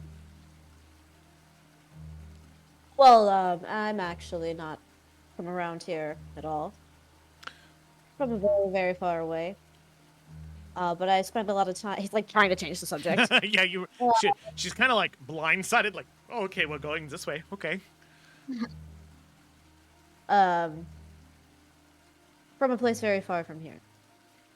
But I spend a lot of time in Iverion, particularly Raven Rock. Kind of wandering here and there, trying to find... I don't know what I was trying to find. But now think I've found that. And he kind of looks over to where Twig is sitting. And now I am a knight for House Forrester. Well, you have a very fine knight at your side, Lady Twig. And Talitha will kind of... She'll look at you, Nalfian. And go back and be like, well, from very far away then, so... Oh. I understand now. He'll just kind of like crack a smile at that. Well, Yeah, well, yes. Happy you're here now. yeah, you and me both. Yes. I'm only joking. It was funny, I laughed. Kind of. Oh, sorry. Anyway, This is his laughter. okay. So, and Blossom will say, yeah, I'm from, well, I grew up in Wexany, but I suppose initially I was from, the Feywild. Oh, the How long Feywild. did you live in the Feywild? Oh, not very long. I was just born there. I don't really remember anything about it, if I'm being entirely honest. There was a man, Silva, or Mr. Dogus. He, well, from what he told me, there was, he would frequently go into the Feywild and explore and try and find things and magical oddities and things like that. And, well, one day, he stumbled upon a gorgon or two, or, well, a lady with snake hair, who had petrified a satyr family, and he jumped in and killed him. And then he heard a little baby satyr crying, and, well, he was never able to have kids of his own, so he just kind of took me back with him, raised me, and, well, sent me to a college right down there in Tarkir, so I could learn bardic magic, and then set me up with the silent shields. And kind of looks up at Talitha. I mean, set me up with a group of individuals who and begins to cut into her sausage. And Would you ever want to go visit the Feywild? Have you ever been curious since you're from there? Well, I think that. Sorry. I mean, I've always thought about going back, but I don't know. It seemed like fate put me on path to the material plane, so if this is where I'm supposed to be, why look back on the past of something that never really meant much to me? I have so much here and now that I care about and I love. There's really no reason for me to look back. Just got to keep moving forward, you know? I guess that's fair. Eladrin from the Feywild. I was born here, but my great-great-grandfather was from the Feywild and came here, so I don't know. I guess I feel like, for me, it's kind of been like a missing piece. I've always kind of wanted to go, so I guess that's why I'm curious. Well, I mean, I will say, Lila, if you're interested, I could always reach out to, I just call him Dad. I could always reach out to him and see if there's something we could figure out. Really? Yeah, I can't make any promises, but he doesn't really go there anymore. He's in his 60s now, and, well, yeah, he's not as spry as he used to be. But he might still have connections, and maybe even something in the college. It's always worth a shot.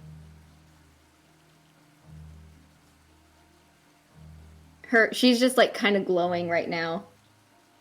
I I would love that. So much. I'd be happy to make you happy. I'll send a message after breakfast, and I'll let you know what he says. Oh, that reminds me, I need to send messages too today. Nalfian will just look over at Lila and say, all right, well, that's a little bit about you, but an archaeologist, is that right? Have you seen a lot of combat? I mean, tell us about yourself. You're in for a wild ride if you're going to be hanging around. And I'll just give her a smile. Yeah, seen a lot of combat at the college in my classes. Not a lot of real combat, and she's gonna do the whole like I'm doing it right now. I'm trying to describe it where your pointer fingers are touching and they just keep touching like back and forth. You're just tapping your middle fingers together. Yeah, Nalfian is like, oh god, she gonna fucking die. He has this look on his face like, oof. So Alright. I'm not to brag or anything, but I've always been top of my class. I'm the best archer at the college. Oh, yes, right. And so even in Professor Finch's class, he was pretty brutal. Should I even call him Professor Finch? I don't even know. He was pretty aggressive, to the point where he wanted us to wound each other, or we wouldn't pass. It would get kind of ugly, but I'm not gonna lie, I'm a little nervous about taking people's lives. I don't want to. I hope I never have to. I don't know. This bridge, I guess I'm still trying to figure out how to maybe cross, because like if they're bad people, like should they be alive? I don't know. And she's gonna scrunch her nose, kind of like she has not been able to have time to really reach her thoughts on that at all.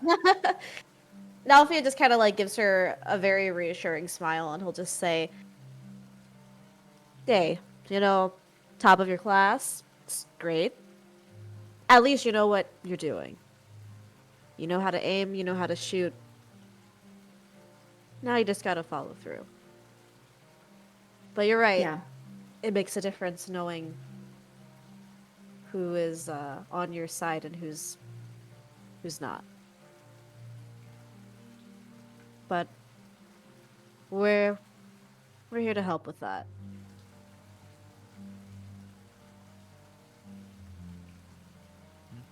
And he'll just, like I said, he's concerned, but he also is trying to be reassuring to her at the same time. A lot of what I learned though, and the things that I was really excellent at school was healing. So I guess if you guys want to handle all the big bad fighting, killings, shit, I'll have your back.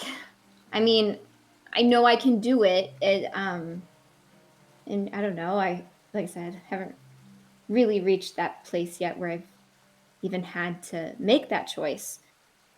I think I'd make the right choice, but just trying to reassure him a little bit. She's like, I can help. I will be helpful. I'm not worried. I just want to make sure you're safe. Oh, don't worry about me. I'll be safe. I'll be plenty fine. I could find things very easily with the stars, so I didn't really get lost. It was just I ran into the right person at the wrong time kind of thing, and that's why I got kidnapped. It happens. We just won't make it a habit. Yeah, that would be great. And he just laughs. Like, he's obviously joking. Well, we are glad to have you with us, Lila. Honestly. You seem to know a lot about this, and seems as though where we're going, we're gonna need all the help we can get. Yeah. Whew, this is going to be quite a dissertation. I don't even know if the dissertation matters anymore. Oh my god. Oh, no, the dissertation still matters. But I'm an I academic, meant- so maybe I mean, I meant just in the long term, but yes. Oh, okay. Yeah, okay, I see what you mean. Well, that is very interesting. I remember I had to do a course on morals and philosophies, and whether who is fully responsible of being judge, jury, and executioner, if that is something that is up for humanoids to decide, or if that is something that should only be divvied out by fate. Who are we to decide who lives and dies? Especially in morally gray situations. For example, a man steals a loaf of bread in order to feed his family. I think we can all agree he doesn't deserve death. Obviously. But does he deserve to be punished? I don't know. Is it even up to us to decide? I don't know. I think the difference will be whether or not it's the death is sought out or in defense. Because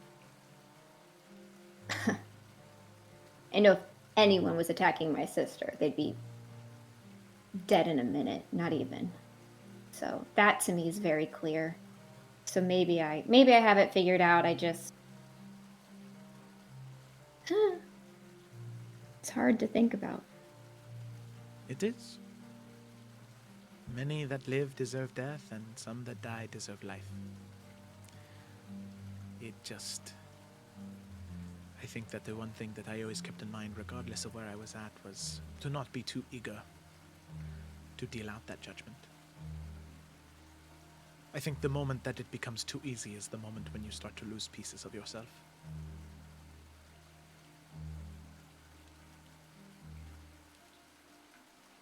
That's a good way of putting it. But oh my gosh, this topic is heavy and everything has been heavy all day. I need a break. And so she's going to like kind of get up and say, "You said you had music? Anything to like lighten the mood?"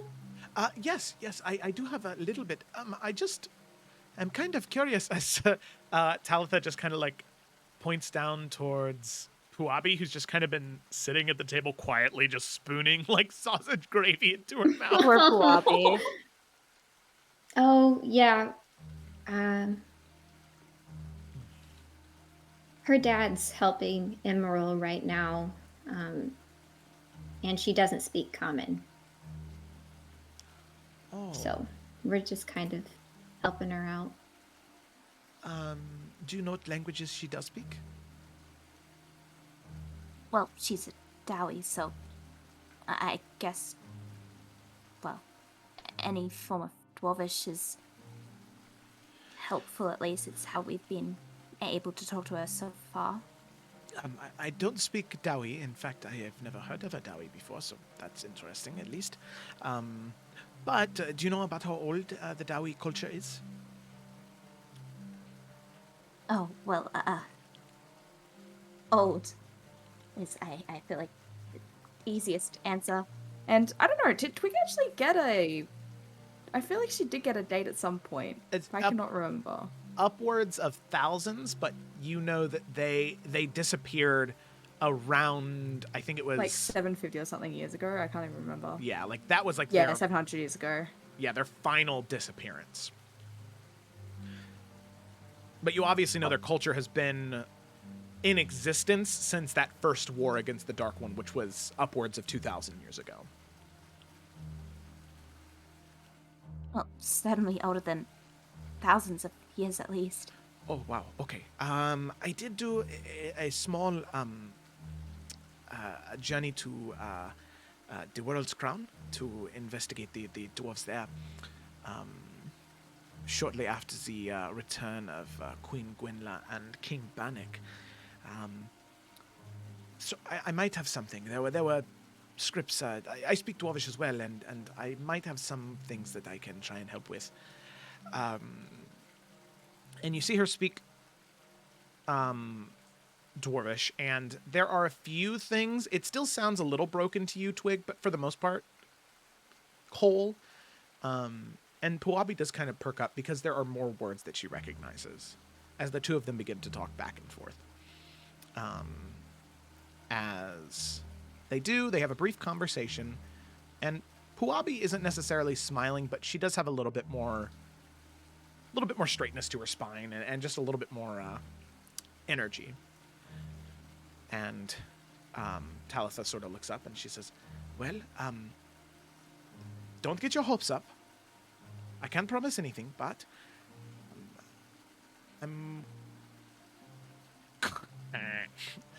going to try and, over the course of the time that you're here, try and teach her a little bit of common. There are words I know that work well together, so we might be able to figure something out. So that way she can at least talk to all of you a little bit better than she is now. And Talitha will that would be wonderful. smile at her and nod, and Puabi will just kind of look up and nod. Say, look at that. Eager as any student ever has been, right? But, yes, music. Let's go. In fact, in the parlor, we can, I have a small table that I had specially made for. Well, that sounds worse than it. I had it made for kingdoms and castles. I know it sounds ridiculous, but when you live by yourself and Wait, you don't you can have get special tables for that? Oh, yes, they have little divots in them so you can place the cards in there so it's not a big mess. It's very nice. Oh, we should get one for the ship. Oh, especially, with all the rocking and the motion. I'm sure your cards slide all over the place. Well, I mean, where do you even get them from? Do you have to have them, I don't know, special made or something? Oh, yes. I had picked one up in Hothcrest after one of the... Well, it was actually, 2 years ago during the last annual... 2 years ago during the conference, the Kingdoms and Castles conference. Hearthcrest, you said. Mm-hmm. Yes, in the city there is Elfin gives Twig a look. Like, we're going there. Hell yeah. Yeah, we can pick one up then. That'd be wonderful, it sounds like. Yes. Well, so let me see here. I had last time I was at the college, which granted was a while ago. They had just recently. There was a let's see, where was it? It was a professor of illusion magic. He had just recently made a breakthrough of a sort, where he was able to pretty much take flat discs and imbue them with magic, and you could, upon placing them on a proper conduit, it could actually emanate music without a bard or a musician. Let me see here. Oh, you mean Professor Ilonre? Yes, it was Professor Ilonre. Do you know him? Yeah, we're really close, actually. He was my favorite professor. Oh, yes. I never had the pleasure of interacting with him much when I was a student, but at least in my visits back, I hear nothing but good things about him. No, he's wonderful, so I'm sure he would come up with that kind of clever invention. Yes, well, and she picks up one of the flat stone discs with these arcane runes on it and sets it on top of a what looks to be the conduit she was talking about, and the small stone disc begins to spin, and there is sound that begins to emanate. Very, very fancy music, yes. Okay. In this moment, Nelfin will get up, and he will, bow to Twig. He will say, "My lady, will you honor your fair knight with a dance?"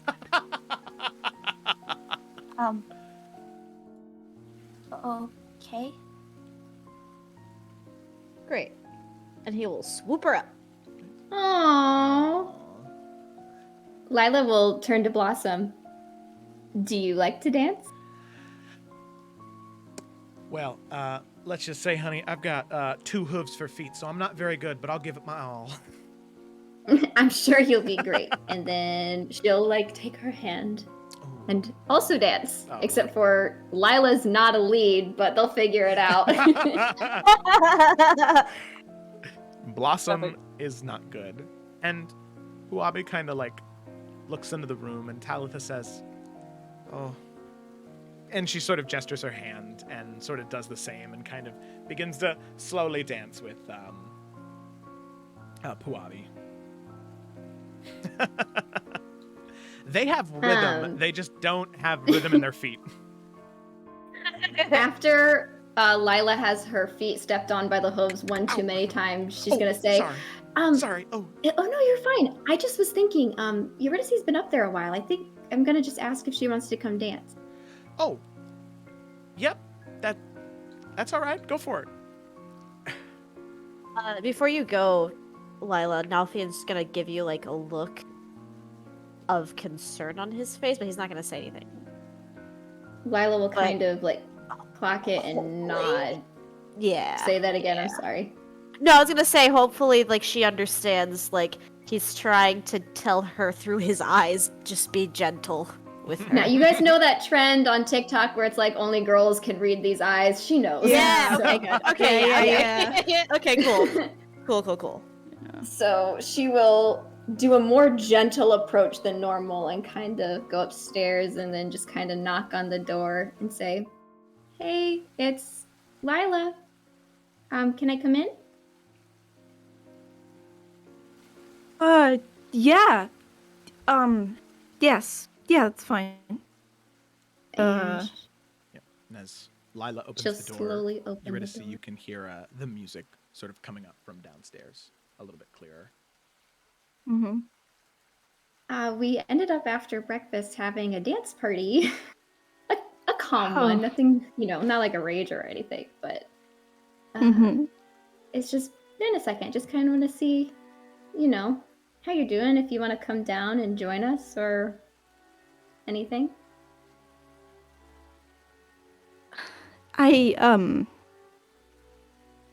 How good is like Lila's insight, by the way? Very. Oh, okay. Yuri's been like crying and stuff. Like she looks rough, but she's covering it really well. Like it's she's covering it in a way that shows that she's covered it a lot before. And she's just sitting on the edge of this bed and she'll say, I'm okay. Me and Nalfian dance quite a bit, so I've had my fair share of dancing. So it's probably fine. Okay. And she'll just kind of sit down on the floor. I don't know if she's on the floor as well, but like just kind of near her. Hmm. And was there anything I said that upset you? And if you don't want to talk about anything, that's fine. I just kind of want to just... Seems it like wasn't- something was upsetting. It wasn't anything that you said, so don't worry about that. There's a lot in Wheat Hill. There's a lot there for me. I didn't know. I didn't know that the fire had spread like that.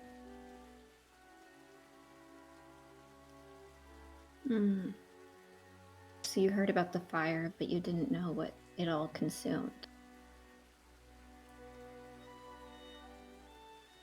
That makes sense why that would be upsetting. Yeah. Yeah. I was from there and it was just a lot. and I didn't know what they'd done at the temple or anything.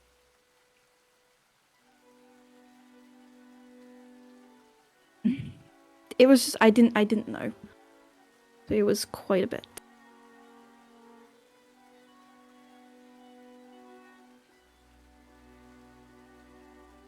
And she'll just kind of nod.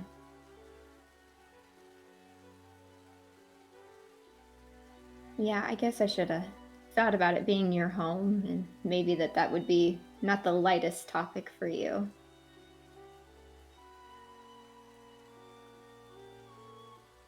It's okay. I pushed it anyway.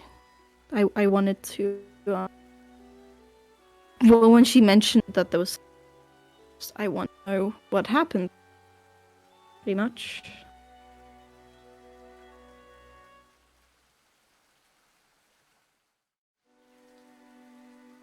You know, we don't have to go through Wheat Hill if you're not ready.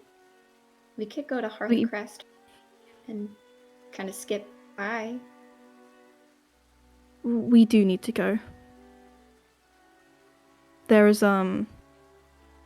there are dark friends. Hill. Where I was concerned about the fact that there's a new mayor and things are getting rebuilt now. There's some things happening there. We need to go and sort it out.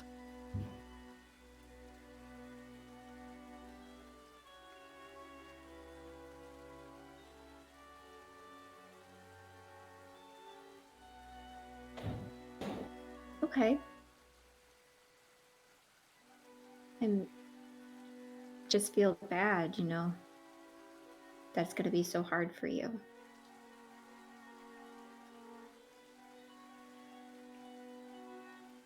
Is there anything we can do to help?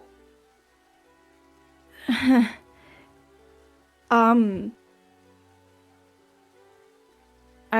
don't know. I'm gonna change my appearance when we get there. As I said, I'm gonna change my name.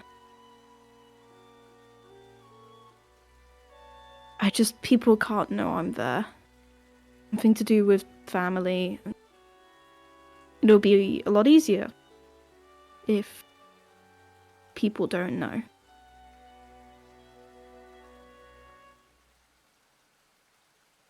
Well, done and done. Easy enough. Yeah.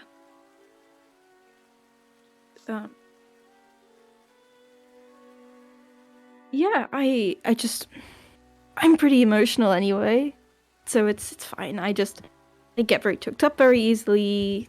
I cry a lot. Oh my gosh, same. And what's worse about me, like, you can hide it, but when I'm really feeling my emotions, I freaking show it all over my face. You haven't seen that yet. Well, sometimes that's good because it's much better to. Sometimes it's much better to let people know how you're feeling than try to hide it all, because then it just builds up inside of you until it feels like it's all just bursting up. But some people just ignore it still, even though it's blatantly in front of their faces. But that's my own stuff, so. That's mean. Yeah, like, but... what? No, if you're ever upset or just emotional, whatever, I like to think I'm good. And I mean, Dalfian, he can be pretty good to talk to. And Twig has some very useful. Yeah, you seem like you have a really good circle of friends. I'm really honored to even know you guys. But also for you can talk to me too. You don't feel like you have to hold it all in. Or we can give each other this like look, like if the conversation's going a direction that is like really like uncomfortable for one of us, we can just like help each other like change it so that we can kind of, ease everything over. Or I mean, you'll probably just see me change color too, so that's also it's changing color. But... yeah. It's an Eladrin thing, if you've ever met one before. Just They, Eladrin things. just Eladrin things. So, So you change color. I turn summery colors when I'm like angry. I turn these colors when I'm happy. I turn like wintry colors when I'm sad, and then when I'm like contemplative, I turn fall colors. And of course, those are all kind of fluid. They mix and everything because it's not like I'm always like perky happy when I'm pink. You know, it's just the extreme emotion kind of pulls those colors out. So, I was worried I was going to turn green back in that battle with Finch because I was pretty pissed off, but guess I didn't. So That is so cool. I've never met anyone who does that. So if we're uncomfortable, you'll probably change color. I'll either just usually actually no. I usually just flick Nalfion when saying something. Well, they can just do this, and she'll kind of poke Lila from the other side of her with the telekinesis. oh, I usually just do something like that. But I can also just message you, just in your head, if things just don't seem okay, or oh, that's perfect. yeah, like I did when you were asleep. That's so. Oh my god, you guys are all so cool. I mean, I've seen a lot of cool things at the college, but you guys are like actually doing the cool things and using your stuff. So that's. She's kind of geeking out a little bit, obviously, but Yeah, I mean, fair warning, it comes with some not so great bits. I mean, what? Just like a week ago, I got shot out of the sky. oh my god. Yeah, and she'll like show where she probably still has quite a scar from literally getting shot out of the sky by that dragon. Her hands are clasped over her like mouth. Yeah, and then what else? We faced these faced like zombies. We faced undead. Nalfion once decided to run head on into a group of necromantic people and nearly get himself killed, which was very stupid. Well, I have some good news. First of all, assuming there'll be more undead, I think I have some gifts that can help us not have to run head on right into them. But we didn't need to. He just chose to. But that's a really great. That's good to know. And kind of like pointing where she like showed the scar from being shot out of the sky. Do you mind if I show you something else I can do? No, I don't mind. Okay. And she's going to like reach and do like a cure wounds, but like more like cure scar and like perfectly heal over the space, almost perfectly at least, or like better than it was. Yeah. So now, That's if you ever so get cool. thanks. Now, if you ever get shot out of the sky, I can help. Don't get shot out of the sky, please. I will try. Twig is usually better at not making stupid decisions and getting herself hurt, but on the odd occasion it happens. And I'm telling you now, please make her a priority. Because she's so small.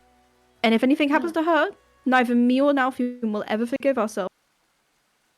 Please. I completely understand. She's so young, and feel bad. I asked her a question earlier that I think she wasn't ready to say, so I'm gonna apologize to her later. But absolutely. She's what? 15, 14, 16? She's In that 15. I area? think she's turning 16. She's turning 16 fairly soon, but she's 15. Oh my gosh. And she's so smart already. Like, even how she helped out with Puabi. He is. And she often beats me at Kingdom Castle. And I still don't know exactly how. But she's very good at it.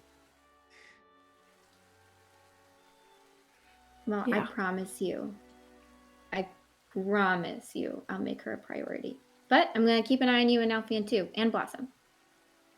Yes. Yeah, Blossom's also pretty good at not making stupid decisions. Well, Yeah. if you feel like dancing anytime soon, I would love to dance with you. I'm sure Nalfian would love to dance with you, and then kind of give her an eye after that. Um, but you Yeah. down there. I think I'll come with you. I feel a bit better now anyway. Yeah. Okay. Dancing's fun. All right. And she will open the door, and the two ladies will gab going down the stairs about how cute the other is, and blah blah blah. So as that is happening, and the two of you then begin to head downstairs. Before you're able to head downstairs, as everybody is just sort of in this common room, Talitha and Puabi and Blossom and Nalfian and Twig. Talitha, she says, "Oh, here, Twig. I know I promised you that we would play, and we will. I just need to go get my deck. But I thought of something. Puabi," and she's gonna say something in Dwarvish and kind of make a follow me thing. And Puabi sort of nods and gets up out of a chair and walks up next to her. And Talitha smiles. The two of them head off. And Blossom, just kind of looking around the room, she kind of like takes a book out of a bookshelf and wanders off into a little side conjoining room and just begins to flip through and read the book, kind of zoning out a little bit, leaving just the two of you in the room, with a little bit of music playing and underscoring whatever you're gonna be talking about. I think they're still like in the midst of their dance, Yeah. like Twig's little feet on Nalfian's feet because it's just so cute. It's so cute. So cute. Nalfian would just kind of like, still dancing, just look down at her, and he's just gonna say, "Little bird, can I ask you a question?" Sure. How are you doing? After all of this, what are you thinking about? I don't know, honestly, it's been a lot, and, well, I'm still just, I guess, trying to process the fact that, well, the Dowie is still here. I mean, with Puabi and, well, a Dowie Lord as well. Good one at that. Well, seemingly, and I guess he's also at least allies with Emerald. I don't know, so that has to be good then. They weren't all just sucked up into whatever that wall thing or whatever it was back in those ruins. Yeah, that's exactly what I was thinking. I think they're good. Some of them, at least, were good. And I'm proud of you for not taking those off. And he kind of like touches one of her little sticky notes. You trusted yourself and you made the right call. And, well, I guess we're still here, and after what happened with the whole seal, I think it's good that we had the extra luck. He just smiles at her. I hope that the others are okay. They are powerful. We saw what they could do. But I also hope that they are okay. I guess Talitha still hasn't heard anything about it. He just kind of makes a little face of concern. But as soon as she does, we will hear, we'll know. Don't worry yourself. We have a lot ahead of us that we have to focus on. They'll be alright. guess I just hope we hear from him soon. Is her hood down? No, it's not. It's down by her shoulders because she's not currently wearing it. Anyway. Okay, so it's not like pulled up. Oh wait, yes. Go Wait, it is? It's down. Wait, It hold on. is. Get this. Down. She is not. It's not on her head. Okay, good. She is not wearing. Yeah. Okay. Yeah, okay. All right. Adolphian's just gonna say, "Your hair looks pretty great today." And he's I like mean, you smiling were the because one he's that did obviously it. talking about it. Yeah. Yeah. Oh yeah. You know, I pride was one of the things in the books that, well, a good knight shouldn't have. and I remember. I was just gonna say it looks good because I can see it. Right. I'm proud of you for keeping it down. I know it's probably been hard. Especially now. I don't know. I feel like it's just... It's easier with, I guess, all of you. I don't know why. It's just... I don't know.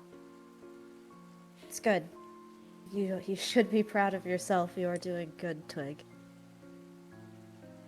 And referring to yourself as a forester is also something I've noticed.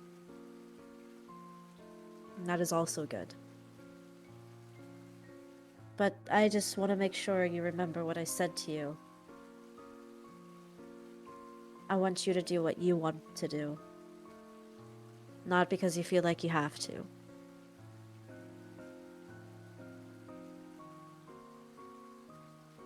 You got that?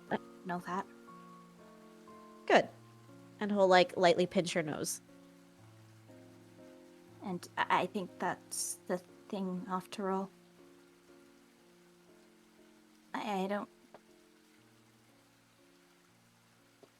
don't know what's gonna happen with it at least, but I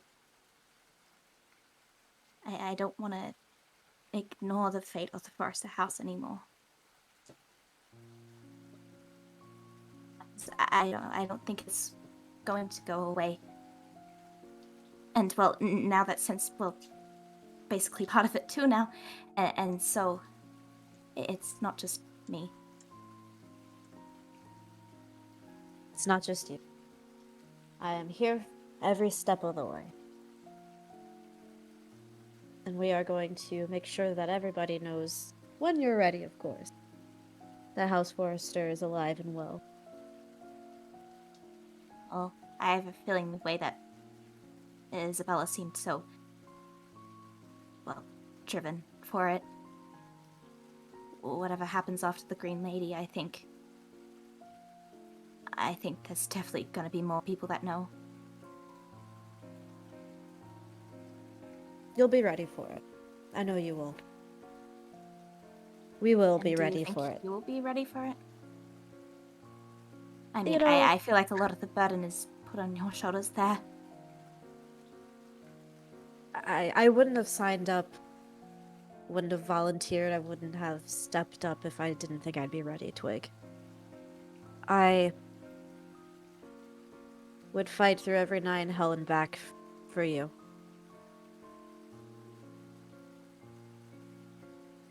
So I will be ready. Pretty sure I need to brush up on a couple chapters, but I'm still learning. Well, I think already you're certainly the best knight I know. You Not are the that I best know any, lady I but- know. Well. Just laugh at her. Yeah, I'll laugh back. If there ever comes a time and I say something that ever doesn't feel right, you will be sure to let me know. All right?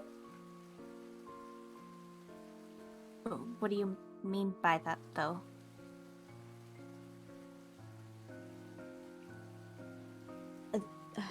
few days ago, we were introducing ourselves. I think I almost said something that I wasn't really sure I was ready to say, and I don't know if you're ready to hear. And so you are one tough one to crack. And he says that with a smile. And I don't want to lose you or your trust. Well, I don't know what you're referring to, but I mean, I do trust you. I don't know why I wouldn't at this stage. He just smiles back at you.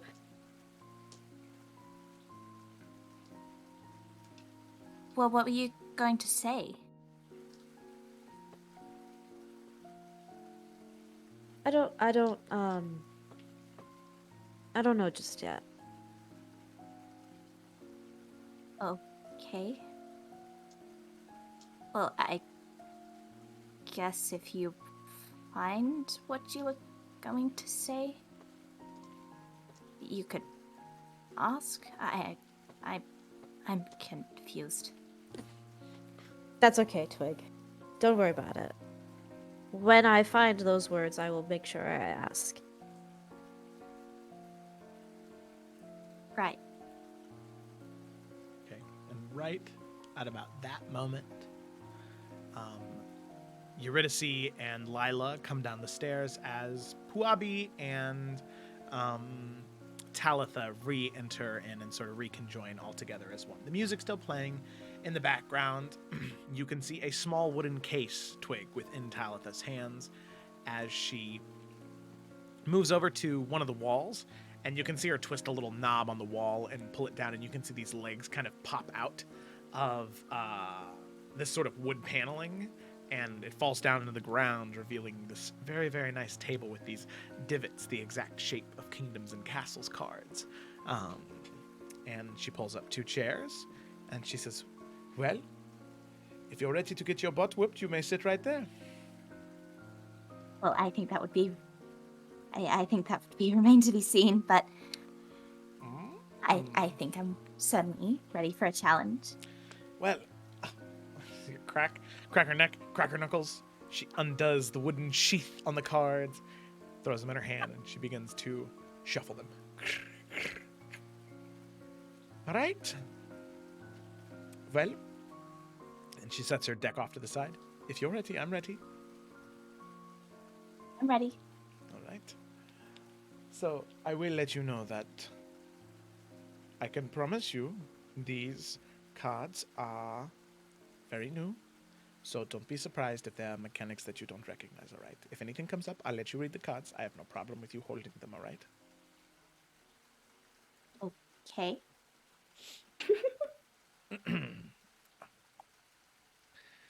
Let's do this. And with that, we'll have a Kingdoms and Castles match.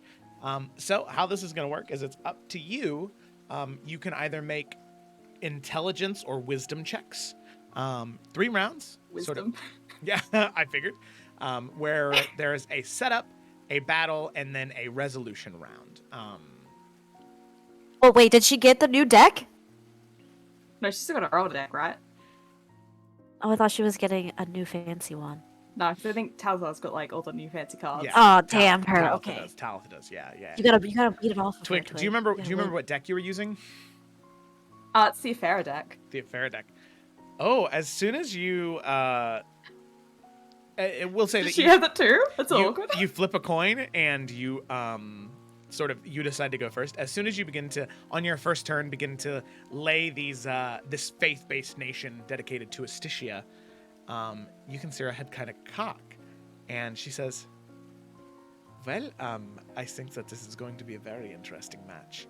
As she begins to play very, very similar, but different cards than you. They have different arts on them, but for the most part, some of the mechanics are still the same. So go ahead and make a wisdom or intelligence check, and this you'll add your proficiency bonus to because you are proficient. in Kingdoms Proficient. and Hell Castles, yeah, she is. However, so is Talitha. Fucking come at me. Real champ. All right, let's see. That's the worst clutch to that 20 I've got. Hell yeah. Oh, shit! Okay, so that was a dirty 20 from Talitha, but a natural 20 from Twig. So you have a phenomenal setup round as you are like just going hard right now. You are like, I am going to beat this lady. Oh, it doesn't matter if she has new cards. My cards are good enough. And you can see that she's doing a pretty good job as well. Like, she's not slacking. Like, whenever you face Nalfian or, you know, God forbid, all those months ago, Grok, there was no challenge in the setup round. No offense, Nalfian. But this is a woman who knows her cards, she knows her deck, and she's giving you a run for your money. But you can tell that you you are thoroughly impressing her right now, as she sort of like nods at the moves you're doing, and she's like, "Oh, that is very impressive, very impressive." But one thing you're not expecting, and you can see her pull out a card, and she sets it down on the table, and you can hear the as you know, in slow motion, this Yu-Gi-Oh duel happening between the two of you. The card falls into the divot, and she says, "This is one of the new ones. At the end of my turn, I'm going to play the champion of Asticia, Varnas Talmaru." Ooh.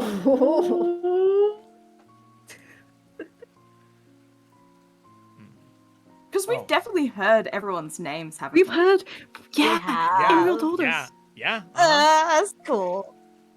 And Yeah, do not think it's I'm just done like there. lit up, just like, you know, almost like raising in her seat, just like sitting up so straight, just like, oh wow, I'm we not know these people finished yet. and their cards. As I will also play, because I have enough faith points, another champion of Asticia. I will play Alec Silverfoot of Logan Silverfoot, Warden of the North, Chief of Cangiado, and Champion of Asticia. And you can see that the entire title is like, our entire title is in the name spot It's of like our card. smaller Oh, text that's than everybody hot. else's text. Yeah, well, amazing. the text is a little bit smaller, and it's also triple the length. And Love you can it. see that the art for Varnas and Alec are this, like, you know, Varnas is on like a rocky plateau, and there's like storm clouds all around him as he's pointing his sword up into the air. The water's crashing against the sea foam's like spraying all over. And you can see Alec is like wandering through a jungle, like great sword slung on her side, just reaching up towards branches and twigs, as there are all these like wisps of elements sort of clinging together. There's like fire reaching up towards one of her fingertips and water reaching towards another, as you can just see her communing with the elements wandering through the jungle. How new are these? Very. They just came out about a month ago.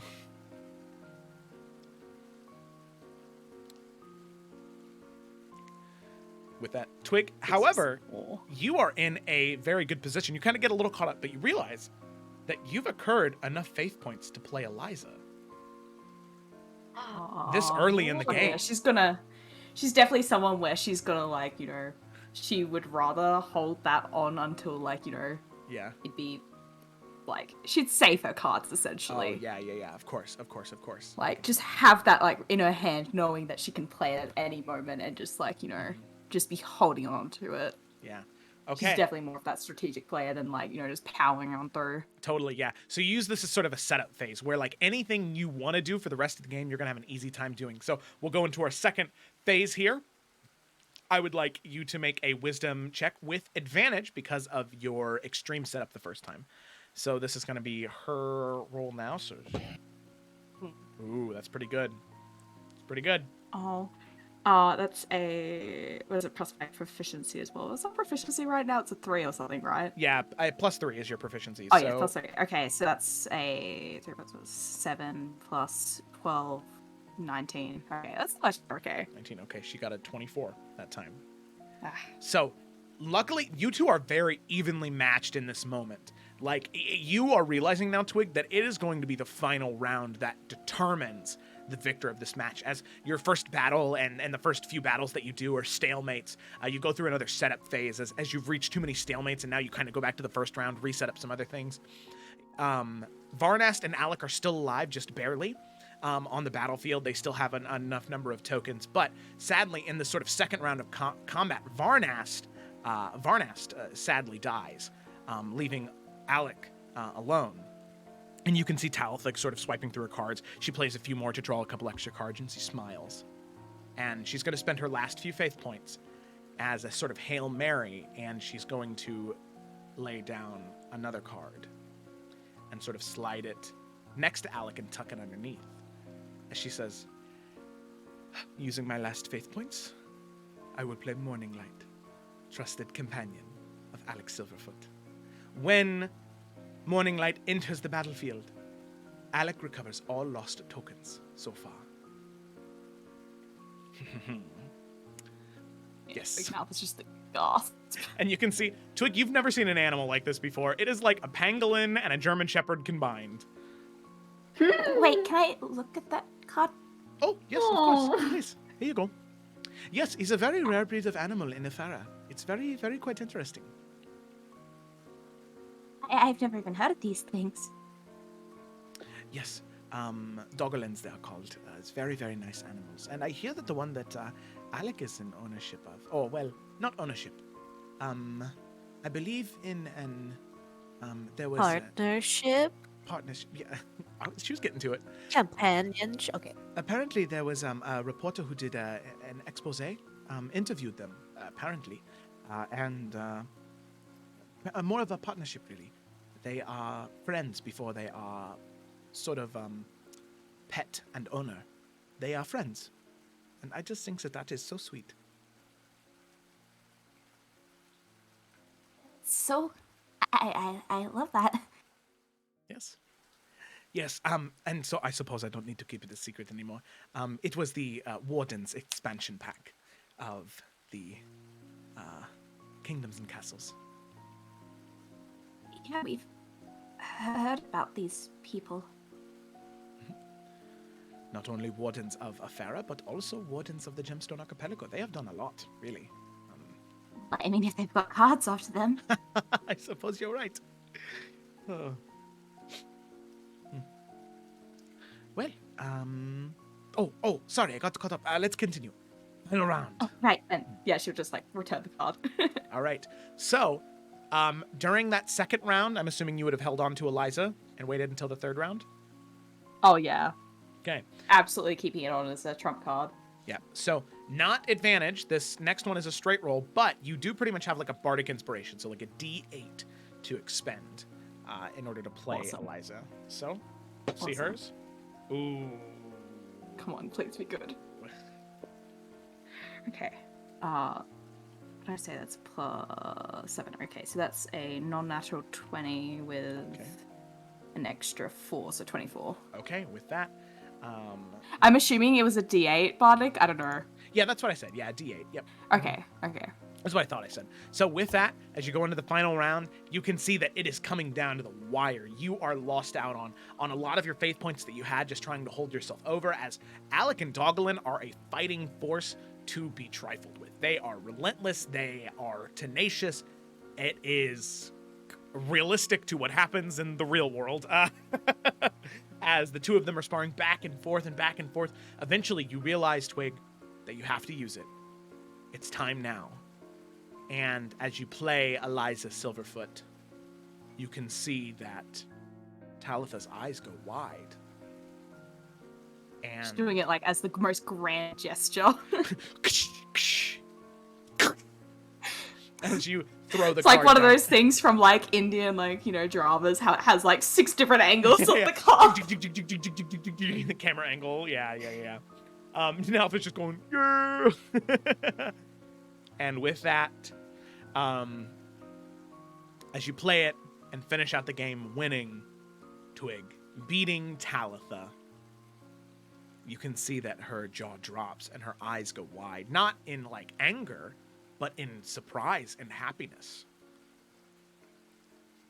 And she smiles and says, "Well, you are really good, aren't you?"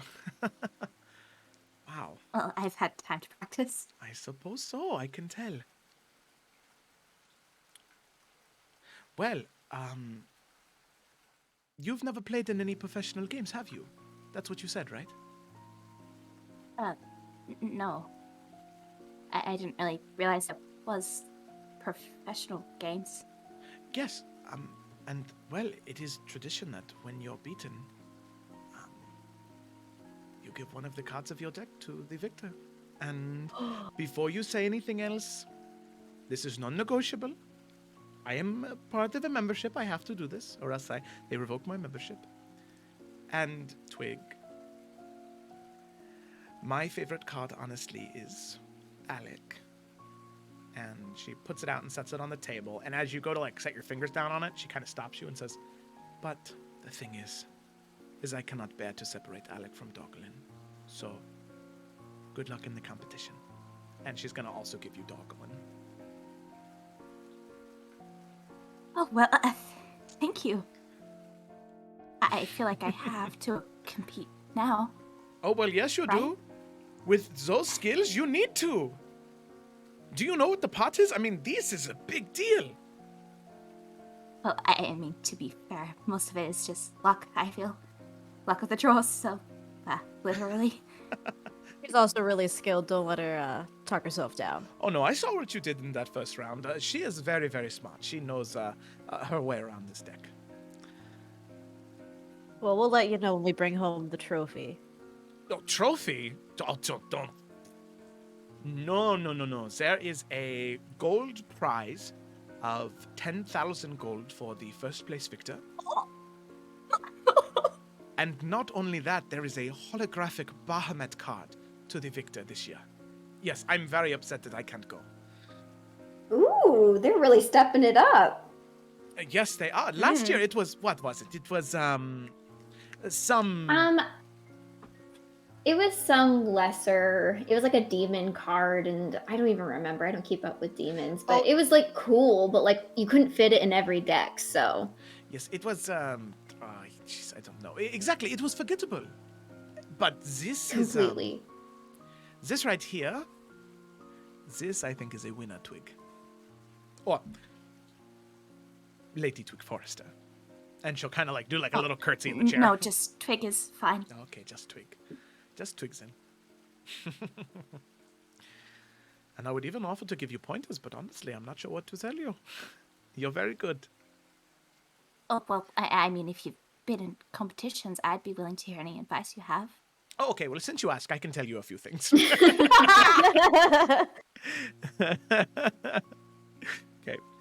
Twig is like taking notes. Yeah. So what I'll say is you'll have to keep this note manually, but with the information she gives you on one of your 3 rounds in any game, you can choose to add a D4, but you can only do that once per game.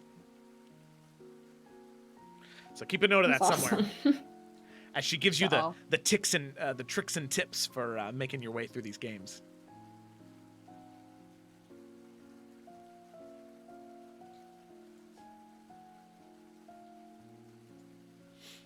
It's just once per game. Once per game, yep. A D4 to any of the 3 rounds.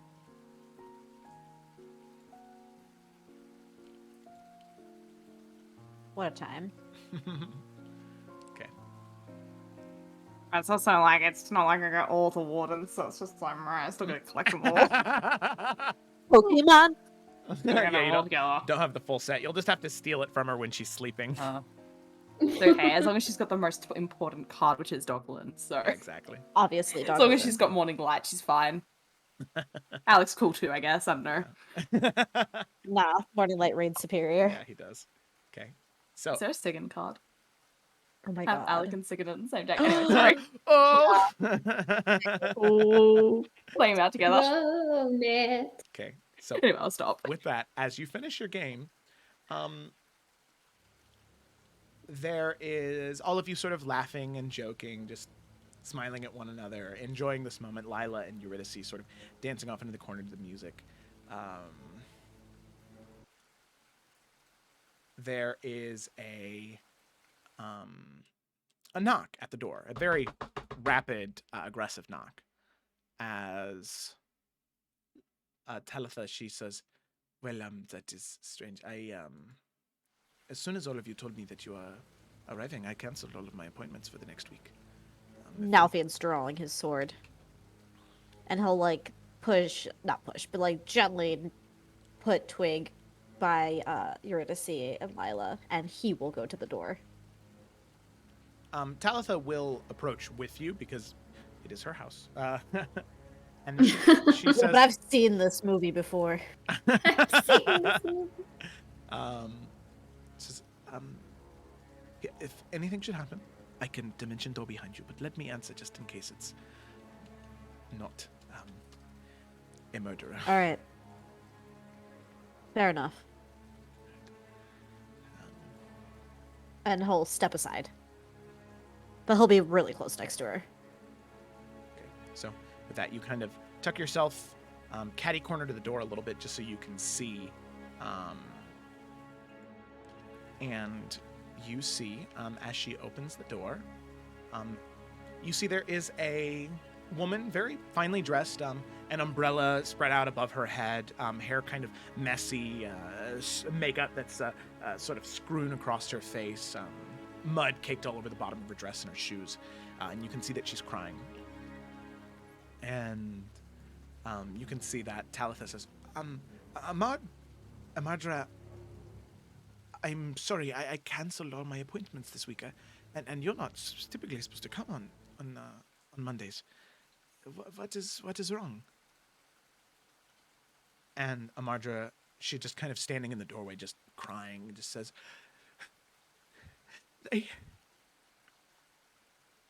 someone killed him. Someone killed him. Talitha. They killed him. And now they're not doing an investigation. They just said that it was suicide. And somebody, I know that wasn't it. I know that he would never do that. And Talitha kind of looks to you now, Fian, and says, and kind of like waves her hand for you to move away from the doors to not scare this poor woman. Yeah, he'll put his sword away and kind of back off. And she says, okay. Come on in, Amadra. Come on. Come on. And with that, the woman enters, and as all of you are sort of sitting in this this little area, just sort of looking at this woman enter the room, she has this just absolute, like I said, just caked with mud, covered in water, drenched entirely, and Talitha says, well, I would like to introduce all of you to, this is Amadra Upcliffe. Her husband is, was the captain of the guard. And with that, she kind of sniffles and looks to all of you with very sad eyes. And on that note, that is where we're going to go ahead and end tonight's session. Man. What a time. What a session, right? What Yeah. session? Too wide, Joe. Oh, yes, no problem. You're very, very I told you we'd do it. We went over. Look at that. Yeah. Went over quite a bit. Yay! I know. I knew where I wanted Looks to like end. we'll never have to stop. Let's go. Yeah, gotta keep the momentum going now that we've got it. Oh, so you yeah. know, Yeah. Well, are you guys ready This to do will tell some? us about this dead husband. Yeah, are you ready to do some investigating to next Saturday? Hell Grab my yeah. deerstalker. Yeah. Get some murder mystery vibes going on. I gotta do it. It's only just it's October 30th. It's the day before Halloween. Yeah. Yeah, This is true. it was very true. It is. All right. Well, thank you so much for watching, everybody. Greatly appreciate you. Hope you enjoyed. I know I did. Be sure to tune in on Tuesday for the Adventures of the Salamander Coast as they visit Loshar and see what's going on there, Fantasy Tibet. Or tune in next Friday for the continuation of the Explorers of Afera as they make their way to Nazunet and have some good times in Nazunet and ride some lizards into the desert further. Or tune in next Saturday for Halloween Eve as we get into some murder mystery vibes. So thank you all so much for watching, and we will see you either Tuesday, Friday, or Saturday. Adios. Farewell.